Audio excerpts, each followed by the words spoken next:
Our Howard TV did research where they do like a Q rating thing, and they try to find out, you know, how many people are aware of me. Everyone's aware of me. There's no problem with awareness. Right. I'm 98 or 99% awareness. Like you could show a picture of me to people. And they did it with Booey.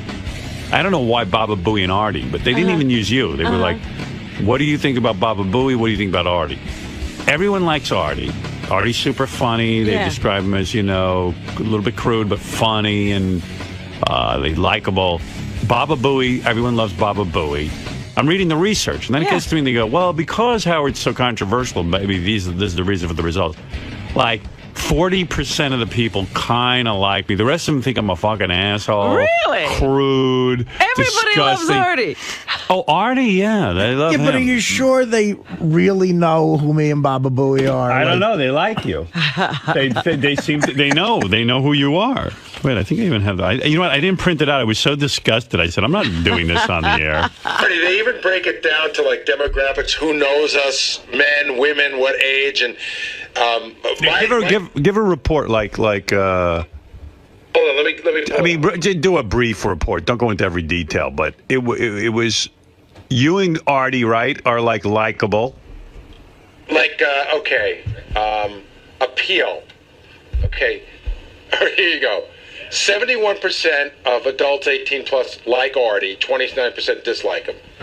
53% like me, 47% don't like me. 32% like you, Howard. 68% dislike you. Wow. I'm on the show with these fucking guys, and I'm the least likable. Wait a minute. Wait, I'm the clear winner there. Wow. You have like you're almost like you're juggernaut. You know who you're like? You're like Brad Pitt, or you're up there. I'm a fat, cuddly little bear. Your likability factor is through the roof. Yes. You're the kind of guy advertisers are looking for. You should read a live commercial, not me. Right. I'm the whore guy. This is the best one. They ask about certain attributes, and they give you some buzzwords. So. People interviewed, 67% thought Artie was funny. Right. Read mine. Skip down to mine. Okay. Okay. In order, the top amount of people think you're rude, Howard. That's 55%. 43% think you're creepy. Creepy. Can you imagine? I'm reading this thing. I go, not only am I rude, I can deal with. Okay. Creepy. My first two were creepy and rude, but they're much lower numbers. Yeah, I know. I saw. 41% think you're overexposed. 41% think you're kooky and wacky, and 38% think you're aggressive. So, anything nice? No, it was one more horrible thing than the next. And I'm saying, well, they ought to make an Artie channel or a Booey channel, not a Howard channel. Hold on, Artie. Here's the best one. So Howard's top 5 are rude, creepy, overexposed, kooky, wacky, and aggressive. Even when you get down to my 5th attribute, 21% of people think I'm funny. Howard didn't even get funny. I'm not even funny. I'm a fucking wacky, creepy guy. See, I don't think these. How many people did they ask? 100. And where? It was 100 people. No, this is like Artie. This is like a real, give the company that does it, because it's like. It's called eScore. And they do market poll research for 1,100 people. It's basically it was like 1,100 people, but they do a cross section. And they base a lot of stuff on this research they do. Do you ever think that like maybe they think I'm that other Howard Stern, the fucking Anna Nicole guy? Is that possible? Took care of Anna? Because he's creepy. Am I creepy? No, I mean, look, I'm a guy's guy. I've never thought you were creepy. I think you're hilarious. Says 23%. I don't know who they're asking. 23% think I killed Anna Nicole Smith. Wow. You got to think of women who think that like having any nude chick is creepy. Like, why don't you switch seats with me?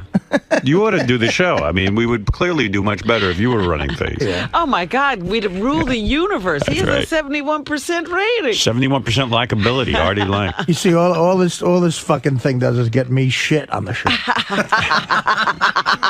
Gee, I would have thought you were at least 5% creepy. He's not creepy at all. I'm way creepy. Not according to that survey. No, people love you. They hate me. I'm reading this thing. I'm laughing my ass off. I go, Jesus Christ! It's a Howard Stern show, and I'm the shithead. Thank God Artie's here. Right. Thank God, man. Don't you ever leave. Well, either God. Let me tell you my God might take me. Let me tell you my heroin horror stories then, if that's what you like. Well, they like people love a guy who's flawed. Yeah, they really I do. mean, why don't you get on heroin? Yeah, that's an idea. That makes you more likable. Gary in Los Angeles. Go ahead. Gary? Oh, gone. Gone with the wind. Howard, can I just give you one more thing off this report? Yeah. So they did a summary at the end, and they said Artie and Gary scored better in awareness among, key Howard TV demographics, blah, blah, blah. 2 attributes shared by Artie and Gary, funny and kooky wacky, are qualities we would hope to see associated with the Howard TV brand. Howard clearly has his fans and enemies. He is still a well-known personality with polarizing appeal who comes across as rude. Yeah. Like Gary and Artie are funny, and I'm not. Yeah, let me remind people of my Ted Kennedy impression. I'm going to take that out right now. Let's settle the fucking score. It's ridiculous. I'm funny. Well, it's clearly. I mean, look, there's something wrong with it. You don't have to argue. You got the result. No, just because there's something wrong with it because. Hi, this is Grandma Caprio. This might have been why you guys. Come on. Why they like me? Because you're abusing my grandmother. By the way, no, I thought it was hysterical. I don't want to say anything anti-Gary because I love Gary, but clearly Gary's not a comedian. No, like he's these funny. people aren't. I think Artie. Gary is funny. The people think what the people think. Artie, the results are in. The public has voted. Well, I'm insulted as a comedian that people think Gary's funny too. He's not as funny as you. Well, what percentage said you were funny, Gary? Hold on a second.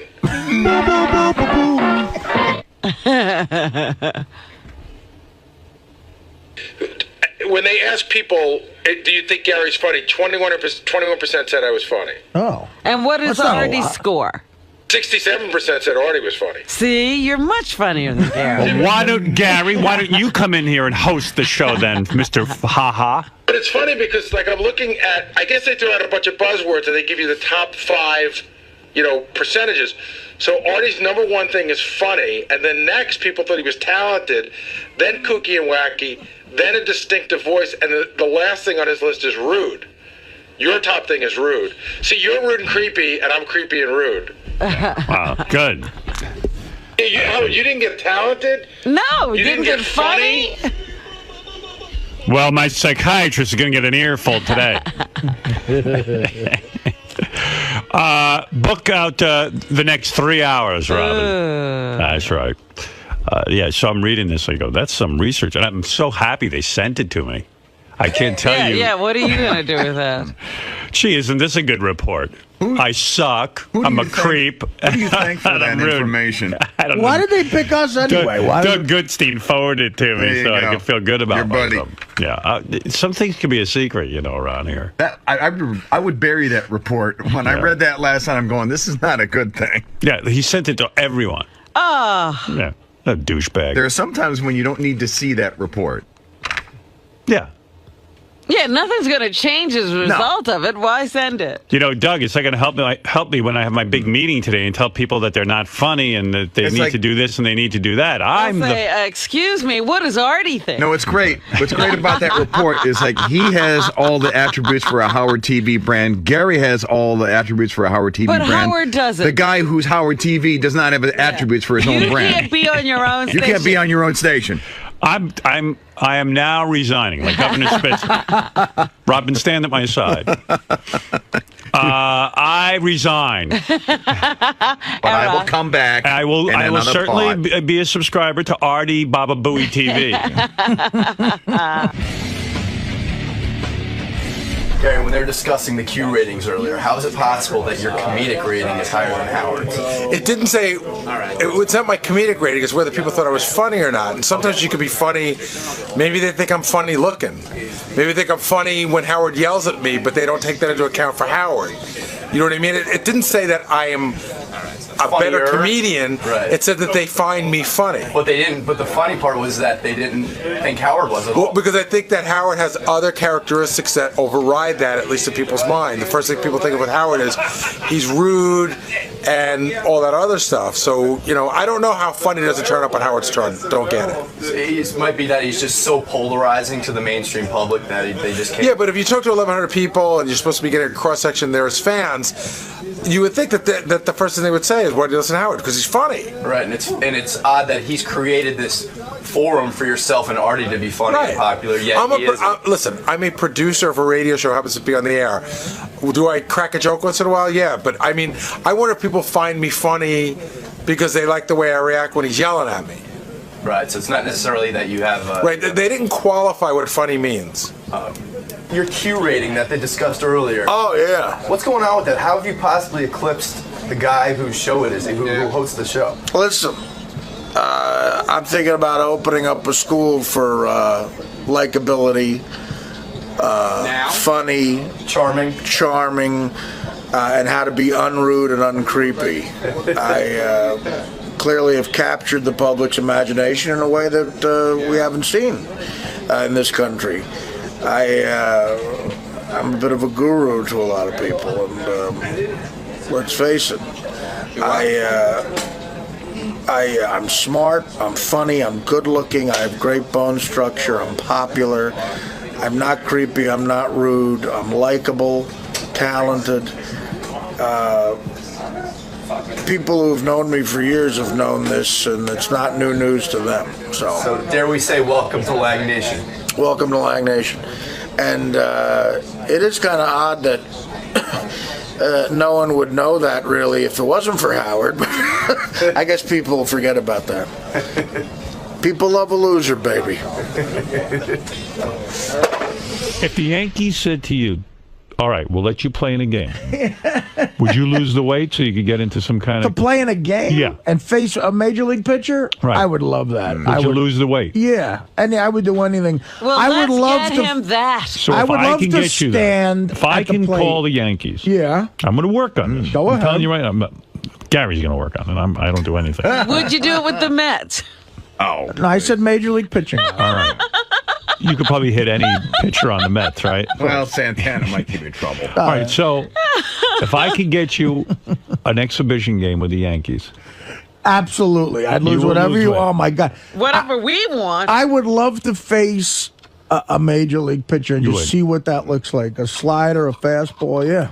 But you got to get in shape. You got to. I know. Well, don't make a mockery of this. Yeah, well, with me out of shape, at least the pitcher has a chance of striking me out. If I get in shape, you could hit it. Do you think you could hit off a Major League Baseball pitcher? I'll tell you what. I'm arrogant enough as a frustrated athlete to say, I bet he doesn't strike me out. Wow. Really? And that's probably... What are you saying, like a foul out? Or you're saying... But I'm talking about... You're saying you can get a hit. I'm talking about... We talked about this before. Gary's going to laugh now. I'm talking about the shittiest pitcher on the Tampa Bay Devil Rays. Oh, stop it. No, not a good pitcher strikes out A-Rod. What if I take a guy from the Yankees, pitch against you, guy who sits on the bench, you know, he doesn't really play. He's a backup Gotta have guy. a major league contract as a pitcher. Yeah. Right. Yeah. What about What is this? What about John Maine from the Mets? Fan of the show. In the starting rotation, big name pitcher. You think you can hit him? Why is in the starting rotation? Are you insane? No, I'm not insane. And I'm saying I don't think he wouldn't strike me out.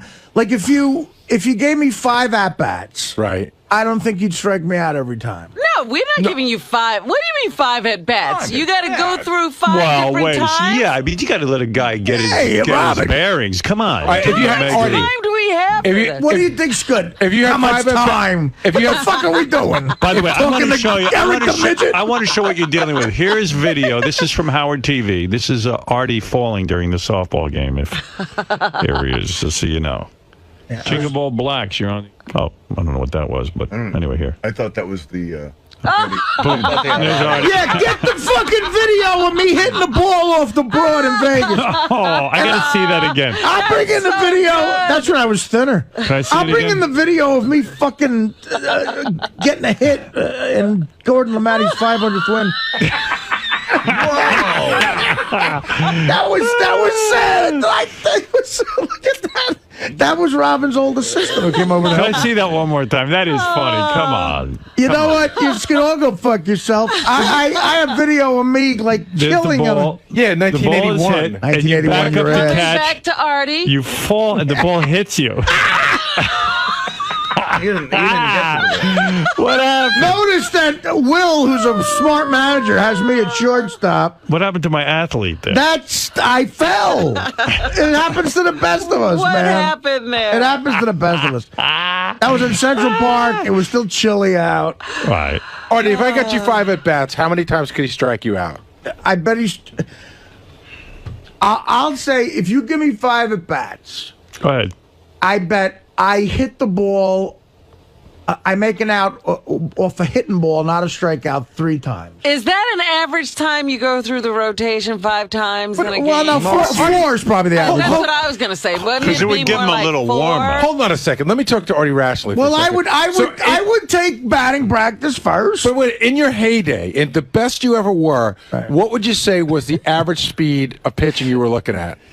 My senior year in high school, on. we played. You're talking about the guy who throws. You asked the guy a question. Let My him answer. semi-pro, okay, do I have to go to semi-pro summer Yes. of '86 when I led the team in home runs on average, 436 batting average? I'd probably say about 80 to 85. Okay, so you're talking about a guy throwing a 93 to 95 mile an hour fastball. So what's the difference between 85 and 93? Huge. No, Oh, Did you get a lot of hits? Enormous. When it was A at lot of 85? hits, Robin, please. Oh, I'm just The asking. guy had over a 400 batting. average. 436. No, but you want to know something? There's a way big difference. I was just reading a book by John Grisham. This guy hit 500. He was going to the majors. They were going to Who sign did, John Grisham? No, there was a Oh, that book he book, wrote yeah. about Right. this guy It's who a was very- going to. I know, He was it's- going to write, and he went to the major leagues, and he just. All right, this is all ridiculous. Why do you I think there's a arranged minor this. league Can you in arrange this with John Maine? I'm going to try. All right. I would try, because at least it's somebody we know. The Yankees, I don't know. a soul. Can you lose 70 pounds by August? Oh, sure. Okay. It's See, I going to don't- be in August? Oh, all right. When do you want to do it? See, I don't know if I they'll don't let know him. when they'll do All right. it. Can you That's lose? middle of the season. Can you lose 70 pounds by next week? Well, No. listen, after the Middle East, God knows what I'm going to lose. I don't know that they would. I'm guessing that they wouldn't want him to pitch fucking around during the regular season. So, I how, guess so it would it's- have to go down now, and Artie would have to be out of shape a little bit. Or it would have to go down like probably not even now. They might have to wait till October. But I'll ask. I'll ask. Yeah, but we have to wait till the Mets are out of it in October. Yeah, until they win the World Series. Yeah, right, Well, whatever. then let's get the Yankees to do it. Hey, They'll have listen, more time. listen, You mean, I- they'd be afraid to let John Maine pitch to Artie Lang? Can you They're not imagine gonna let how? him hurt himself pitching against Artie. First of all, his agent how would doesn't he want hurt it. If you himself? were a season ticket holder, His agent doesn't want it. and you found out that your number 3 pitcher on the team couldn't pitch because he hurt himself pitching to Artie How would Lang. he? If he, you mean, You never know. It's the Sometimes same you- as throwing Anything can happen. warm You ups. could throw out your arm. out. But at he could least throw you're out his working. he could throw out his arm at practice. His But you're agent, working. his agent doesn't want it because He's not after I doing something rip stupid. a fucking double up the line off his ass, he'll be worthless. Like, You're so funny because time striking out Artie. How would he injure himself You pitching? never know. He has to practice pitching against somebody. So instead of using a warm-up guy, if you weren't involved in this is you're funny because if you weren't involved in this, Gary, and hear you what read I'm in the saying. paper In other that this words, is how it went down, if you'd he be did- pissed. No, if he did something stupid. But You would say- in other words, he's got to physically stand on a I mound. got what you're saying, but you would Why even. don't you let me finish a sentence? I don't know. I don't get it. I don't either. I got to move on anyway. Well, Thank you. Gary's All the right. funny one. Just line it up. Fuck you. Why are Fuck you, I said why the are you fucking- arguing with Gary? You're like Paul Abdul. You don't let me finish. All I'm saying is, if the guy, the reason this is different, I know what you're saying. You're saying that, like, if, when Marco ran against Stuttering John or something, the guy physically at some point goes to Shea Stadium or wherever he plays or practices, and he practices throwing. And if a guy is standing, they do this lots of times. They have a guy stand in and practice standing at the plate and trying to hit. Actually, they don't with a. Yes, they do. They do it sometimes even when they want to see how a guy hits. In other words, because the pitcher needs some practice. Right. No. Let him practice with Artie. But okay, so just go ask. Okay, so now let me if answer. John Maine can't pitch to Artie, something wrong with him. Let me answer that. Consider it practicing when he's pitching to Artie. Right. It's frivolous. And let me ask you a question. If you read in the paper, you weren't involved in Gary, this. why are you talking John Maine out of it on the air? You just said let me. Gary, go call John Maine. How come you get to talk? Because I'm the host of the show. It's Howard Stern. But you're not funny. That's right. I'm not funny, and I'm crude, and you're rude. You're crude, and you're rude. All right, please go make these calls. And you have a distinctive voice. Don't waste your time here. You're not interesting. I want to get the tape of Robin saying, "You'll never hit the girl in Vegas." You said it. You said it. I bet you he can do it. And the girl was going to kill me in basketball. I was ripped off in basketball. If his batting average was over 400 against an 83-mile-an-hour pitcher. Yeah, but that was how many years ago? Summer of '86. He still got it. Once you start getting up to 88 miles an hour, it's a different ball game. No pun intended. And the balls have movement to them. I get it. But these John Maine, and they've got force. Do you still think you have the same eye? No. Your eyes haven't changed. Unless you're Ted Williams. Nothing. My skills have eroded. Yeah. It's just such erosion. It's very sad seeing you fall. It was. Look at that, man. I'm telling you. You think you can hit anything? That never happened in the old days, man. I could play ball. I'm done. It's over. You're right. Let's not do this. This Major League Challenge. Are you afraid you've bitten off more than you can chew? No, I'm never afraid of that. Insert your own fat joke here. Hey, they said I couldn't hit off this broad. The first pitch she got near me, I laced a double in anybody's league to left center. Here comes the pitch. She's winding up. She's very serious. I think we're going to see a good one. Ooh, and Artie hits it. That's it. First good pitch. He hit it. And that's it. The game's over. Artie wins $10,000. They said the chick basketball player would kill me. I won the game. I was robbed at the last minute by a ref who was clearly paid off by some sort of woman's movement. Artie at the top of the key with a basketball. The jumper off the glass. He hits another. $500 down for me. And this time I'll give Robin and the fans another big surprise by hitting off a Met pitcher. So you love being doubted. See you later, Howard. Huh? You love being doubted. It just fuels your fire. Yes, I love being doubted. The other thing that seems funny is you wanted to face a major league pitcher. So why would Gary try to recruit someone from the Mets? I know. Well, that's going to be the asterisk. If I get a hit off this guy, they'll say it's Mets, not Major League, and I understand that. But get a Devil Ray up here.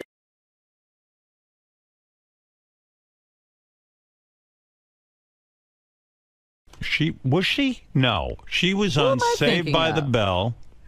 Tiffany Amber. You're thinking of Carmen Electra. No, I'm not. No, Tiffany Amber Thiessen was on, but she dropped the Amber. You dropped the Amber, right? She's not Amber anymore? You're looking good. No doubt about that, but... She's just Tiffany Thiessen now? Thank you. Why lose the Amber? Because you wanted an image change? Well, I didn't really think about it. It was more my old agent at the time. Thanks, Sonny. But I always liked the Amber. You did? Yeah. Well, you're a good-looking woman. Jeez, I used to beat off to you every day. Pretty much. You were watching that children's show? No. I was going to say, really? Watching that show? No, on 90210 I beat off to you. Please, I'm not a pervert. I mean, I am a pervert, but not that bad. No, not when you were on the kids show. But I knew you'd grow up to be good-looking. Oh, thanks. Being good-looking is a blessing, though. It's almost like a superpower. It opens doors. You get into acting. I mean, Well, I say that about, well, yeah, I could say that a little bit. Also, pregnant. Being pregnant is kind of like a superpower. People are nicer to you when you're pregnant. At least, I think. I'm more interested in the good-looking superpower. Anyone can be pregnant. Right. Well, not anyone. No, a lot of people. Okay. You know, it's pretty easy. But were you a good-looking kid? You must have gotten into show business like when you were 5 or something. I was about 8 years old, I want to say. Who forced you into that? Your parents?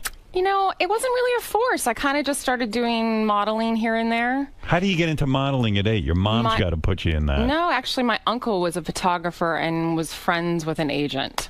And they saw pictures of me, and then they asked, and I would do it after school. I stayed in school, you know. And when you're a model at 8, you're the most popular kid at school, right? No, I wasn't at all, actually. Where'd you grow up? In Long Beach, California. And what school did you go to? I went to Marshall Junior High. Cubberley Elementary and then Marshall Junior High, and then I got Saved by the Bell right after that, and then I was tutored the rest of the... And you weren't popular in school? Not in junior high, no. I had one friend. Is it because you were so extraordinarily good looking? I don't know what the reason was, It really. had to be the girls that were jealous and hated you. Well, no, I think I was missing a lot of school, you know, because I was working, that I wasn't there a lot. Right. To really probably connect with a lot of kids. And you were already a star in your... Well, you were in commercials and stuff, and then you got Saved by the Bell? Correct. How old were you when you got that? Just turned 15, just before I was 15. That's a big deal. Yeah. Big bucks, right? You started earning right away. No. It wasn't? No. How many... I wasn't Disney Channel kid. No, not at all, actually. How many years were you on Saved by the Bell? I was, let's see, 4 years on Saturday morning, and I think we tried to do like a half season, and then we got canceled on primetime. So, and it wasn't until primetime until we could ask for money. So who negotiated your contracts? Your parents were involved with the business manager and stuff? No, actually, I had an agent at that point. And he negotiated that? But it was crappy money? It was crappy money. Because you wanted a break? It was my first break. What are you going to say? No to that? For a kid of 15, I bet you it was good money. And yeah, I mean, I guess so. I honestly didn't pay too much attention to it, you know? You moved out of your house when you were 16, right? I was 17, just before my 18th birthday. That's nice. And you became emancipated? No, I never did, actually. You like your parents? I actually like my parents. Oh, you do? My mom lives with us here in New York, helps me take care of my daughter. But when you moved out of the house at 16... Why are you moving out? 17. 17. Yeah. I mean, it was really, and it was, I'll be totally honest, it was really because I didn't want to take the drive from Long Beach to Los Angeles every day with that traffic anymore. Right. And so, then my dad, actually, the one thing that I was able to do, he said, the only reason I'll let you go is I'm going to teach you how to shoot a gun. So he took me to the shooting range, and he taught me how to shoot a gun, and then he felt a little bit better. I mean, but what fun to be 17, to have money in your pocket, and to be on your own. Is that a recipe for disaster? You wouldn't do. You have a daughter, right? I do, yeah. You wouldn't allow your daughter to move out of the house at 17. You know, it's crazy. It's different times, and I know my mom probably said the same thing, and so did my dad. And did you go berserk? I didn't, actually. I really felt like I was a pretty good kid. Yes, I may have done a few things that I'm sure my parents were. A little weed? Yeah, maybe, yeah. Coke? No, never. Shrooms? Nope. Hash oil? Nope. Forget that. How much sex were you having? I actually had a boyfriend, so I had a serious, somewhat Who was serious... your boyfriend back then? An older guy? He was older. How much older? 5 years older. No kidding. Whoa. So you're 17, he's 22 maybe? Yeah, but funny enough, I had been with him already for a few years. Wow, no kidding. Yeah. Like you started seeing when you were 14? What? Wow. Yeah. A 19-year-old you were dating? Yeah. No kidding. I was dancing a lot too, as another kind of passion of mine, and not in the clubs, you mean? No, yeah, not on the pole. Can you imagine? I would have my gone parents to see let that. me do that. Gee, they there's had a a hard time with me 14-year-old. moving out, but they were okay with me dancing at night. What type of dancing were you doing? Just like all kinds. Jazz, that kind of thing. All that, tap, ballet, all of it. Oh, you are so hot, man. This guy went, but he was tagging you when you were 14, for crying out loud. Did you have breasts at 14? I don't think I did, no. Were you fully developed? No, not until later. I developed kind of late. And this guy Because then if you look at my grandmother, my mom, they're pretty well endowed. So you lost your virginity at 14. You were moving on a fast track. Yeah, now having a daughter, it's really hard to talk about. Are you going to tell your daughter that you lost I'm not going to be dishonest with her, because honestly, for me, I think my mom can at least rest easy that it wasn't a one-time thing, that I actually was with the guy for 5 years. Are you sorry you had sex at 14 now? When you look back on your life, do you say, gee, I wish I had waited, because then I would have kind of maybe appreciated it more? You know, I try not to have a lot of regrets. I really don't. And I don't think I can say that because he was a really lovely guy. I mean, I have really fond memories of him. He's a nice guy. His family was nice. Both of our families were very close. Was Saved by the Bell a good experience? It was a great experience. Yeah, it was. And when you're a kid and you're under pressure to learn all those lines and everything, you didn't feel that pressure? I didn't. I really didn't because they gave us quite a. I mean, when you're doing a sitcom, you shoot. You know, you rehearse like 4 days and then you tape on the 5th day. So you've got like 4 days of rehearsal of the same stuff over and over and over again. So it's a lot easier a sitcom than on like an hour show. I'm thinking about this guy you were with. He could have legally been a sex offender if your parents had pressed charges against him. Yes, you're absolutely right. He could have gone to jail. Yes. Isn't it a miracle that your old man didn't take that gun and shoot him right in the head when he found out? I know. But I'm telling you, he was a good guy. But don't you think your parents were very liberal? Yes, I would say they're very liberal. Absolutely. I mean, my grandmother, I grew up with my grandmother, sunbathing topless in the backyard when I was a young kid. But I'm thinking about very liberal. I'm thinking about my own 3 daughters. If I knew there was a 19 or 20-year-old guy banging them when they were 14, I think I would call the police. I think I would have. In a way, you weren't really protected. You were not protected by your family. But I disagree with that, actually, because Where my were you parents having were sex really, at 14? You were at home. I really wasn't having that much. That's what's so funny. It's tremendous amount of sex. No, who likes it at 14? I mean, I really. Did. Well, okay, then you're. Actually, I shouldn't say that. I was having sex by myself at 14. Men love it, right? Men love it. Yes. You know, I think men can still say that. You know. But I'm saying you were not protected by your parents. I disagree with that because because my mom went on our dates for the first like 2 years. They went to the movies. They were with us. Oh yeah. And his sister is he has an older sister, and so you mean he had the nerve to go to your parents and say, "Look, I know I'm 19 and your daughter's 14. I want to take her out." Yes. He was very honorable that way. Yes, very much. Why did you not marry this guy? I didn't. Who wanted to get married at 18? I don't know. Maybe it was kooky. No, I mean it was right after I moved out that I felt very, liberated and was, kind of ready to conquer the world. Now, the dirt on Saved by the Bell was Dustin Diamond, the guy who played Horseshack or whatever. Yeah. Screech, yeah. And he goes around now. His whole thing is blasting you and the other cast members. What else is he gonna do? I mean, think about it. Do you ever run into him at all? No, I've never run into him. He lives in like Wyoming or something. When am I gonna run into him? He's actually done porn. He actually has a large penis, if you could imagine. Good for him. At least he's got something. Does it seem like a waste for him to have a large penis? Why couldn't I have a large penis?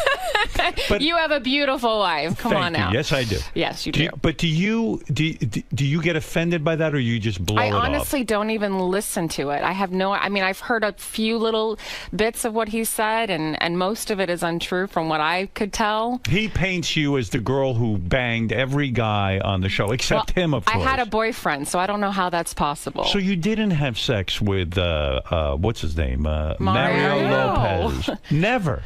It's so funny because... Why is he doing that to you? Because what else is he going to do?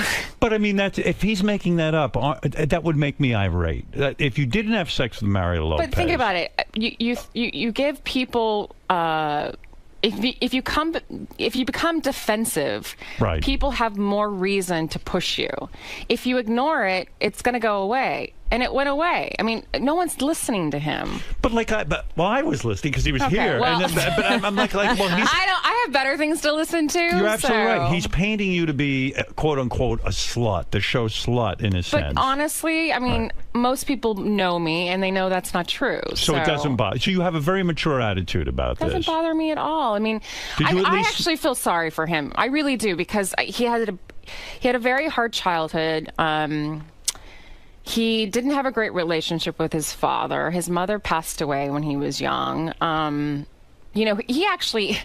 There was times where he actually stayed with my parents and I, because he had such a not an easy childhood. So it's sad that he's actually saying that when my parents actually, you know, had him stay at our house a few times. So you had compassion for him. I do. I don't have as much anymore. But, right. If you but saw I him still, now, if anything, feel sorry for him. You know, I mean, it's. If you saw him now, would you go up and say, hey, you know, Dustin, I was pretty good to you on the show. I mean, my parents took you in a couple of times. You stayed with us. Depends on what kind of mood I'd be in. Right. Maybe you wouldn't even waste your time. I don't know if I would. I really don't. Your life has been good. Why even soil it with that whole thing? Yeah. I don't know. I guess I would. I have a short temper. I would get irate about something. Well, and there's like a lot of people that feel that way. And again, I might be, when it happens, maybe I'll be in a different place, in a different mood. I don't know. Who knows? Did you? But did you have fun during those years? I did. I had a great time. I'm still very close to Mario and Mark Paul and Elizabeth, and I had a great time. I don't have any hard memories. I don't have any bad memories. If your daughter says to you one day, "I want to be an actress," 10 years old, she wants to be an actress. Would you go with her? Would you send her around on these auditions? 10's a little early for me. Right. I'd want her to wait a little bit longer. It really depends on her school situation, how she's doing in school, because I really do feel that that's the most important. Right. But an amazing career you've had, because I think about it now, 90210, and I've been doing this 31 years, Howard. And you're working. 31. That's right. Yeah. And you've worked constantly. Pretty much. Knock on wood, yeah. After Saved by the Bell, 90210, and now this new show that you're on for 4 years. Yeah, and I've done, you know, other shows. Yeah, but this one's run for 4 years, yeah. I mean, and everyone knows your name. Would you consider yourself an A-list actress? No. You don't? I consider myself a working actress. Which is and great. And to me, that's what's important. Are you a wealthy woman? You know, I'm able to pay my bills. Am I driving a Bentley? No. Are you a millionaire? It depends on what year. Because I'm thinking that... Now that I have a kid, I don't know. I have to go back and actually look. I'm thinking most people know your name, which is that you have huge name recognition. Yeah. And you've worked constantly. Yeah. If you, well, I'll say this. I call that a success story. We own nice cars. I can say that I can clothe my daughter and put her through great school. We have a beautiful, beautiful home in Los Angeles. So I've done well, and I'm proud of that. Did you have years of going out with lots of famous dudes? I would imagine every guy in Hollywood asked you out. You know what's so funny is like... I was never really, I mean, you know, I dated Brian Austin Green for a little while. Now, that's the guy from 90210 who's now with Megan Fox. Right. Brian Austin Green. Yeah. Why him? Yeah, why him? I mean, what? Great guy. Is he a stud? He kind of is a stud, yeah, I would say that. Did you fall in love with him? Yes, I did. We were together, I lived with him. For how long? We were together a little over 3 years, if I remember. Did he dump you? No. You dumped him? Yeah. Why did you dump him? We were together before I started 90210, and once I got on the show, I think it was hard for us to have a relationship together as we were working together. Because you're constantly together. Yeah. You get... I mean, I think a lot of people can say working with your spouse is really, really hard, and in your partner. So that's kind of the reason. You've always been pretty smart about your work. You stay with a show when it's a hit, right? You don't just bail out. I try not to. I mean, the paycheck's nice. Yeah. Luke Perry was on 90210, huge success.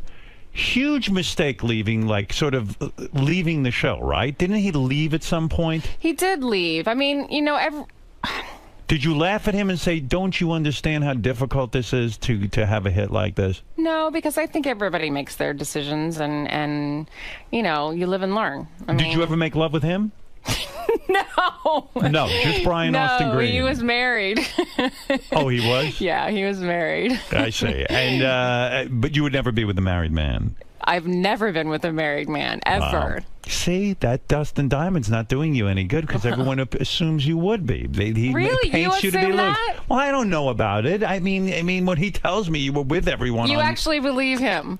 Well, I figured you would sue him or something if he was making that Why? up. I don't know. I would. And make what? He has no money. That's what true would too. I make? But Brian Austin Green, is he huge like Dustin in the pants? I mean, is he a guy who really turned you on? You'll have to ask Megan now that she's his wife. What do you make of that? Do you still talk to Brian, or would that Every now and then, not as often. No. Do you tell Megan that you're talking to him? Because I imagine she would feel upset. No. How does that come about that you talk to him? No, it's literally so random. Like once a year via email. That's it. So once a year you'll email him. Yeah, I think it's actually been longer than that now.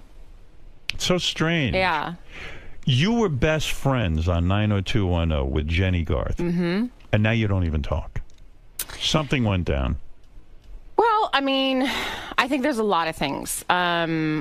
We were very, very close, even though when I first started 90210, the girls were not very nice to me when I came onto the show. Why? Because you started in later than everyone yeah, because else? I kind of sort of replaced Shannon Doherty on the show when Shannon left. And that was considered a threat to them? I guess. I don't know. I don't know what the real reason was. I think having somebody new come into an already very successful kind of, show that's run on its own, to have a new kind of energy was probably hard. Is that the worst situation for a young actress? You come on the set and everyone hates your guts. Not everyone.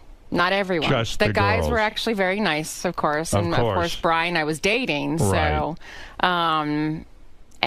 but the girls were they weren't easy. How does that take form? And I shouldn't say all the girls, because that's not true. Would you walk up? Well, Tori Spelling was nice to you? No. She was a little hard at the beginning, but Tori and I are fine. Our kids go to the same school. You guys are nice to one another. Yeah. Isn't it true you stopped talking to Tori Spelling when she married this guy, Dylan... Dean something. Yeah. Why did you do that? Was that a type of intervention? No. We actually were friends with Charlie. Charlie? Her first husband, yes. And you took sides with Charlie? It's not so much taking sides. We just... It was a hard situation for everybody. And being that we were close with Charlie as well, my best friend was Charlie's roommate. It was hard. So you worked with Tori all that time, and then she gets married, and then after the marriage breaks up, you side with the husband. It's not so much siding. It was just the situation I thought was handled not in the best interest for everybody involved, and it was really kind of trying to take care of the person that I thought was done probably wrong. Did Tori come to you and say, how dare you? That, and here I am, a friend of yours, and I work with you. Well, we were coworkers. How does a woman handle it wrong? How does a woman handle that wrong? That's her business. But you were so turned off you stopped talking to her. Well, we weren't talking that much anyways, to a certain degree. I mean, it's not like Tori and I, or a lot of us, were hanging out that much after the show. I really wonder what goes on, because, it could be, you think about it. You're so, and when I say you, I mean just actresses who are working, young women. Yeah. Everyone, you think you'd all stand up for one another, and you'd think they would be supportive, women power and all that. Well, I'll tell you this much. All my girlfriends now, none of them are in the business. Is that right? Yeah. Because you've had bad experiences. Actresses are hard. Because you Actors come in general are hard. They're super hard. Do you think Tori was jealous of your looks? Oh, I don't think so. I don't think it had anything to do with that. I don't think Tori really had a problem with me. I just think that situation was a little sticky, being that there was,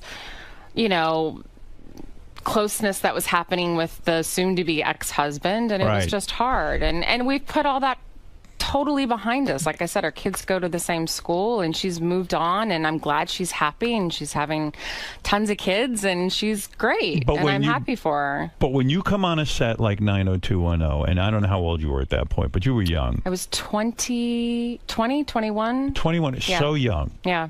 And you come in there, and all the women are treating you like you're an asshole. Yeah. And they're shunning you, right? Yeah, they were. It's like the Scarlet Letter. They were, and they were very honest about it afterwards in interviews, so I know I can say that. Right. Yeah. And the shunning was like you'd come on set and maybe have a table read or something, and they just wouldn't talk to you during it? Or we had a photo shoot, and I had the dresses picked out for me by wardrobe, and they didn't like what I was wearing, so they'd make me change because they wanted to wear something that was maybe similar. Or Would you cry over that? No, I wouldn't cry. You're very secure. I am very secure, actually, yeah. Do you think what prepared you in life for these women is that, like, women always were angry with you and jealous of you and jealous of your beauty? No, because I didn't have that issue. I mean, I had my very close girlfriend, when I was growing up, and, my mom has her best friend of 39 years now, and... Did you call your mom during those years and say, Mom, the girls are being mean? I'm extremely close to my mother. And you say, Mom, they're being mean to me. And what was her advice? Her advice was like, just do your job. Do your job, exactly. Oh, I can't imagine the pressure, because everyone wants to have friends on a set. And especially a brand new job, and everybody's looking at you and making sure you're going to do okay. Do you begin to get insecure about the kind of job you're doing, and you just... I'm trying to remember. I'm sure I had moments of that. But I will say, thankfully, the guys on the show, Jason and Luke and Ian and all of them, were super, super supportive and nice. And they actually were like, they'll get over it, don't worry. And then Jenny and I became very good friends after that. So how do you become, how does that work? She actually apologized. She came up to you and said, look, I've been treating you horribly. Yep. I don't even know why I did that. Yep, pretty much, yeah. Wow. Mm-hmm. Did you ever see each other naked? I'm sorry, give birth to her first child. Hold it. You were in the room when she gave birth? Yes. That's how close you are to Jenny Garth. We were, very close. Wait a second. What happened? Oh, you got me curious. She invited you to see the birth of her child? Yes. Where was her husband? Her husband was working, doing a movie in Arizona at the time. Can you believe that? What do you make of that? I thankfully know that my husband will always be there at the birth of my child and our child. Did you say to her, there's something wrong that I'm here and your husband isn't? It's not my place to say that. She needed you and you were there for her. Absolutely. Her mother was there as well. You and her mother were there and the husband wasn't? I filmed it for Peter so he could see it, yeah. So tell me, how can you not be friends? Like, what happened?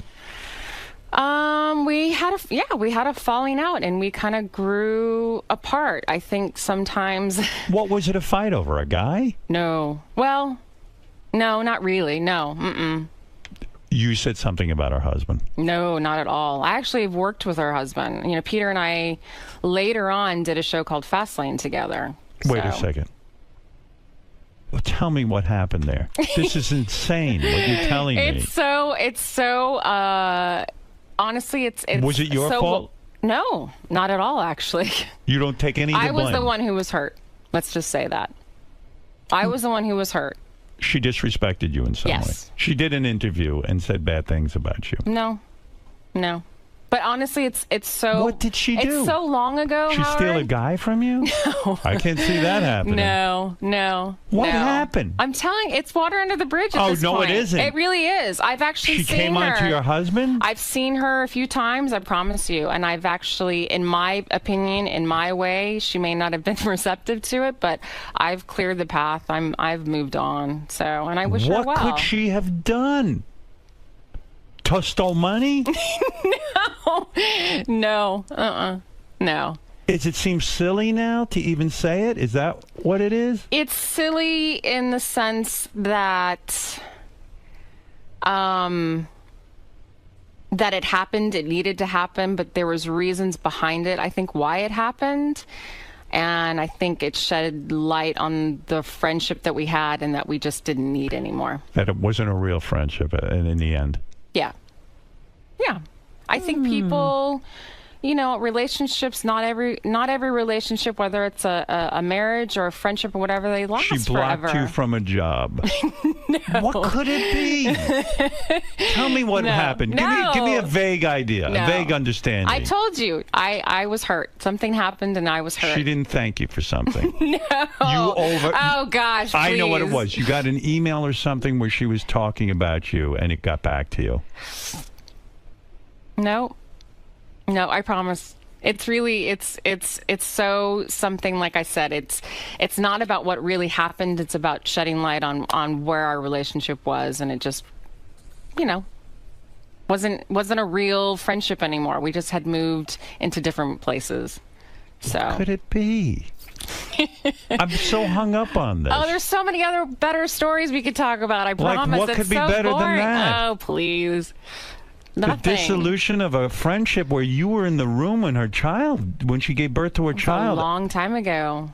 Long time ago. Yes, and that's why I say it's such water under the bridge for me, and I Robin, what could this be? I have nothing but great I have a lot of thanks for her. I mean, she introduced me to my husband. She introduced you to your husband. She did. Yeah. Robin, what could this be? Sometimes people do outgrow each other. That's what I say. That's the only thing I can, she doesn't give it a specific No, there was an incident. And sometimes when you think there's a friend there and you reach out to them for something and they're not there for you. Is this a pattern? She pretty much hit the nail on the head. She did? Yeah. I don't know what she said. That's woman talk. You reached out to her. That's girl talk. That's girl talk. Tiffany, you reached out to her to do something for you, and she didn't come through for you. It's hard to say it exactly like that. Robin said it better. But it's like she said, I think we were in different places, and I think our friendship meant differently to each other. I love it's funny how our relationship started really rough and it ended the way it started. So who's the guy who gets to marry you? What is this guy's name? My husband? Yeah. His name's Brady. Brady? Mm-hmm. Must be a good-looking dude, right? He's a good-looking guy. Yeah, of course. Yeah. You girls all want good-looking guys. You know what? But he's not a pretty boy. I'm not into pretty boys. No? No. He's just what a does good he do looking. for a living? He's actually an actor as well, and then he's an artist. He's a painter. He can't be making any dough. I never heard of him. Painter. What are you marrying a painter for? Because he's extremely talented. Has he sold any paintings? He actually has a brand new show here in New York. How much money was his biggest painting go? Oh, there he is. Tons. Is that him? Yeah, that's him. That's our daughter. He is a good-looking dude. Yeah. Your daughter's good-looking, too. You're all good-looking. Cute family. She's cute. So he paints these paintings and he makes money. He does. He does make money. And then he's an actor, too. He does a lot of commercials, and he's actually been on White Collar. He did an episode of White Collar. You bored with him yet, or are you happy with him? No, I'm not bored with him How long yet. are you married? 7 years this year. 7 years. Yeah. Does he ever paint a picture of Jenny and write "I hate Jenny" on it and give it to you as a gift? No, you wouldn't. He won't do that. I promise you, we don't even talk about it. I mean, it's been ages. Do you like the name Tiffany? Do you feel it's like a trendy sort of overview? Like, would you think your career would have gone further if it was different? Yes, I'm being serious. Like what? What do you think? Like, I don't know, Susan or Barbara. My mom said the other name, which is so funny, the other name that they were toying with was Tatiana, which is funny to me. Do you think I'm more of a Tatiana? You're not a Tatiana. I didn't think so either. No, but and what did you name your daughter? Harper Wren. Mm-hmm. I like that. Yeah. I'm okay That's with become that. really trendy now, too. Though. Harper, too, yeah. Mm-hmm. Well, that's what happens. You dated Ryan Seacrest at some point, didn't you? Brief. I mean, we were more friends than we really dated. Do you honestly. think he's gay? I do. I don't think he's gay, I'll tell you why I do. Why? Did you have sex with him? No, I did not. Of course. He's gay. Gotta be. No, but we were super, super young. Do you know how many... And that's why I say we really didn't date. We actually just kind of hung out and had fun, and we had other mutual friends, and we would go to wine country, and it was more just like big trips with a bunch of people. Listen to me. You know how many women... I've interviewed Ryan. I know him. And he tells me about, like he'll lay in bed with a woman and not have sex with her. I don't know any guy who does that. Honest to God, I don't. I don't care who you are. Yeah. Well, and you're, pardon the expression, you're a piece of ass. I mean, you're a very good-looking woman. Thank you. I mean, extremely attractive. You've got a body that doesn't quit. And you're telling me he would go to wine country with you? Well, but it wasn't just me. I don't care who's there. It was a group of people. And how many times did you go out with him? But like it's not. It's weird. It's not really going out. Like we were with a group of people. It wasn't like any intimate Did he kiss you? settings. No, I don't remember ever kissing him. But it was a date. I don't know if it was a date or a business meal. I don't know. He called you up and asked you to go with him, right? Yeah, he did. And didn't put any moves on you. No. And you probably would have been open to it at the time, right? He's a good-looking man. He's good looking. He's not really my type. But you might have kissed him. You might have explored. Maybe he could have gotten a second base, felt you up. Who knows? Who knows? Who knows? Well, listen, So long ago. I've accused him of perhaps having some sort of mixed sexuality, but he claims he's fully heterosexual. I think he is too, but You do? Yeah, I do. All right, okay. But I'll let him claim what he wants. He wants to claim himself. Let me see who you were engaged to a dude once, Ricardo or something, Richard Ruccolo. Who's he? An actor? An actor. And Yeah. you broke up with him. Yeah. And the reason you broke up with him is you were about to get married to the guy. Mm-hmm. And 𝗫𝗵ci𝘄𝗿𝗍𝗍, the place Buffy the Vampire Slayer, stole all your wedding ideas from you. What? She had the same wedding planner as you. She stole all the ideas. This? Was this written somewhere? Yes, I have it. Really? It's fact. I'm friends with Sarah. That's I not read true. the Globe. I read the Star. I know exactly what's going Those are on. all true. I know Sarah. We're friends. No, that's You not are true. friends? Yeah, I'm actually very friendly with Sarah. What happened to her? Where is she now? She's got a new show. Oh, she and does. she's pregnant with her second kid. And what an incredible career. You have a show now called White Collar, and it's in its 4th season. I know. Isn't it crazy? That is 4. great. Yeah. Wow, that is really great. Paying the mortgage. Yeah, you're not kidding. Mm-hmm. Well, listen, I mean, it's what is the show? I haven't seen it. It's a show about an FBI agent and a white-collar criminal, basically, and they kind of come hand in hand and start... You're the agent? No, actually, I'm married to the agent. I see. I play the good, nice, perfect wife. Are you almost nude in the show ever? No. It's a pretty tame show. Have you ever done nudity? Like half sort of nudity where you wear like the pasties and you're in the tub together. That's it. Yeah. Not comfortable in nudity. It's not that I'm not comfortable. I just... Would you ever have done Playboy? I've been asked a couple times. I've always said no. To me, I don't know. It's not for me right now. I'm not saying I wouldn't say never because I think you're stupid to ever say never because then you can shoot yourself in the foot because if you do it 20 years from now. But not that anybody would want to see me 20 years from now in Playboy. But it's just it's not for me. You political at all? Yeah, I am political. Who are you going for, Obama or Romney?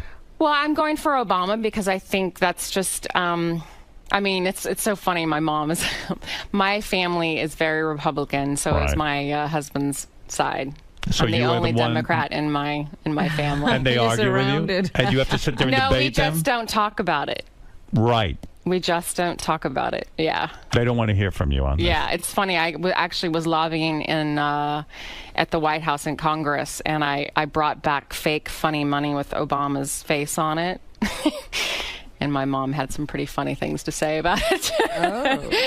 𝗵𝗁𝗍𝗍 Shore was once on my show, and you got very angry with him. I got very angry with him? Because he claimed that he had had sex with you. Yes. Mm-hmm. And you were upset that he went public with it. See, that was a long time ago, too, though. Paulie gets in everyone's pants, doesn't he? Does he? He does. Oh. Is he still getting in everyone's pants? I don't know about now. Yeah. But I mean, all the Probably not so much. Yeah, the Playboy Playmates. Yeah. Is Paulie a great lover? I don't know. That's why I mean, he seems very charming. He's funny. We worked well together. Oh, had you a good didn't time. bang him. Oh, you were mad at him because he claimed he had sex with you, and he didn't. I thought he did. No. Why do people always claim they have sex with you? And why does Dustin Diamond go around? Maybe it's trying to, like, I don't know. Did he kiss you? I think we did on the movie. I see. But he never had sex with you. And I had to do, like, a sexy dance for him in the movie. I see. What movie was that? It was called Son-in-Law. Oh, I love that movie. Yeah. I actually like that movie. It was a good movie. I thought it was good. It was a good, like, Pauly Shore movie. I see. He didn't have so many great ones after that. No. So how far did Paulie get with you? I'm telling you, the movie. That he was got it. like a little dance. Right. He didn't get where Brian Austin Green got. Yeah, no. I picture you a very sensual woman. Yeah? I mean, very active in bed. Yeah? I don't think you just lay there, do you? I don't think I do, no. You don't? You're No. open to all kinds of love? From my husband now, yes. For your husband? Yes. You do it all for him? I've pretty much done a lot for him, yes. You have? And I've given birth to his child, so... Will you have another one? Yeah, we'll have another one before I get too old. Would you ever bring another woman into the bed? No. Have you ever tried that? No. You've never had a threesome? No. But you've been with other women? I've had to kiss another woman and have, a scene with another woman on But you've screen. never done that in your private life? Mm-mm. Not into women? I think they're beautiful. Me too. And there's lots of pretty things about women, but I can't imagine living with them and having a relationship with one, having sex with one.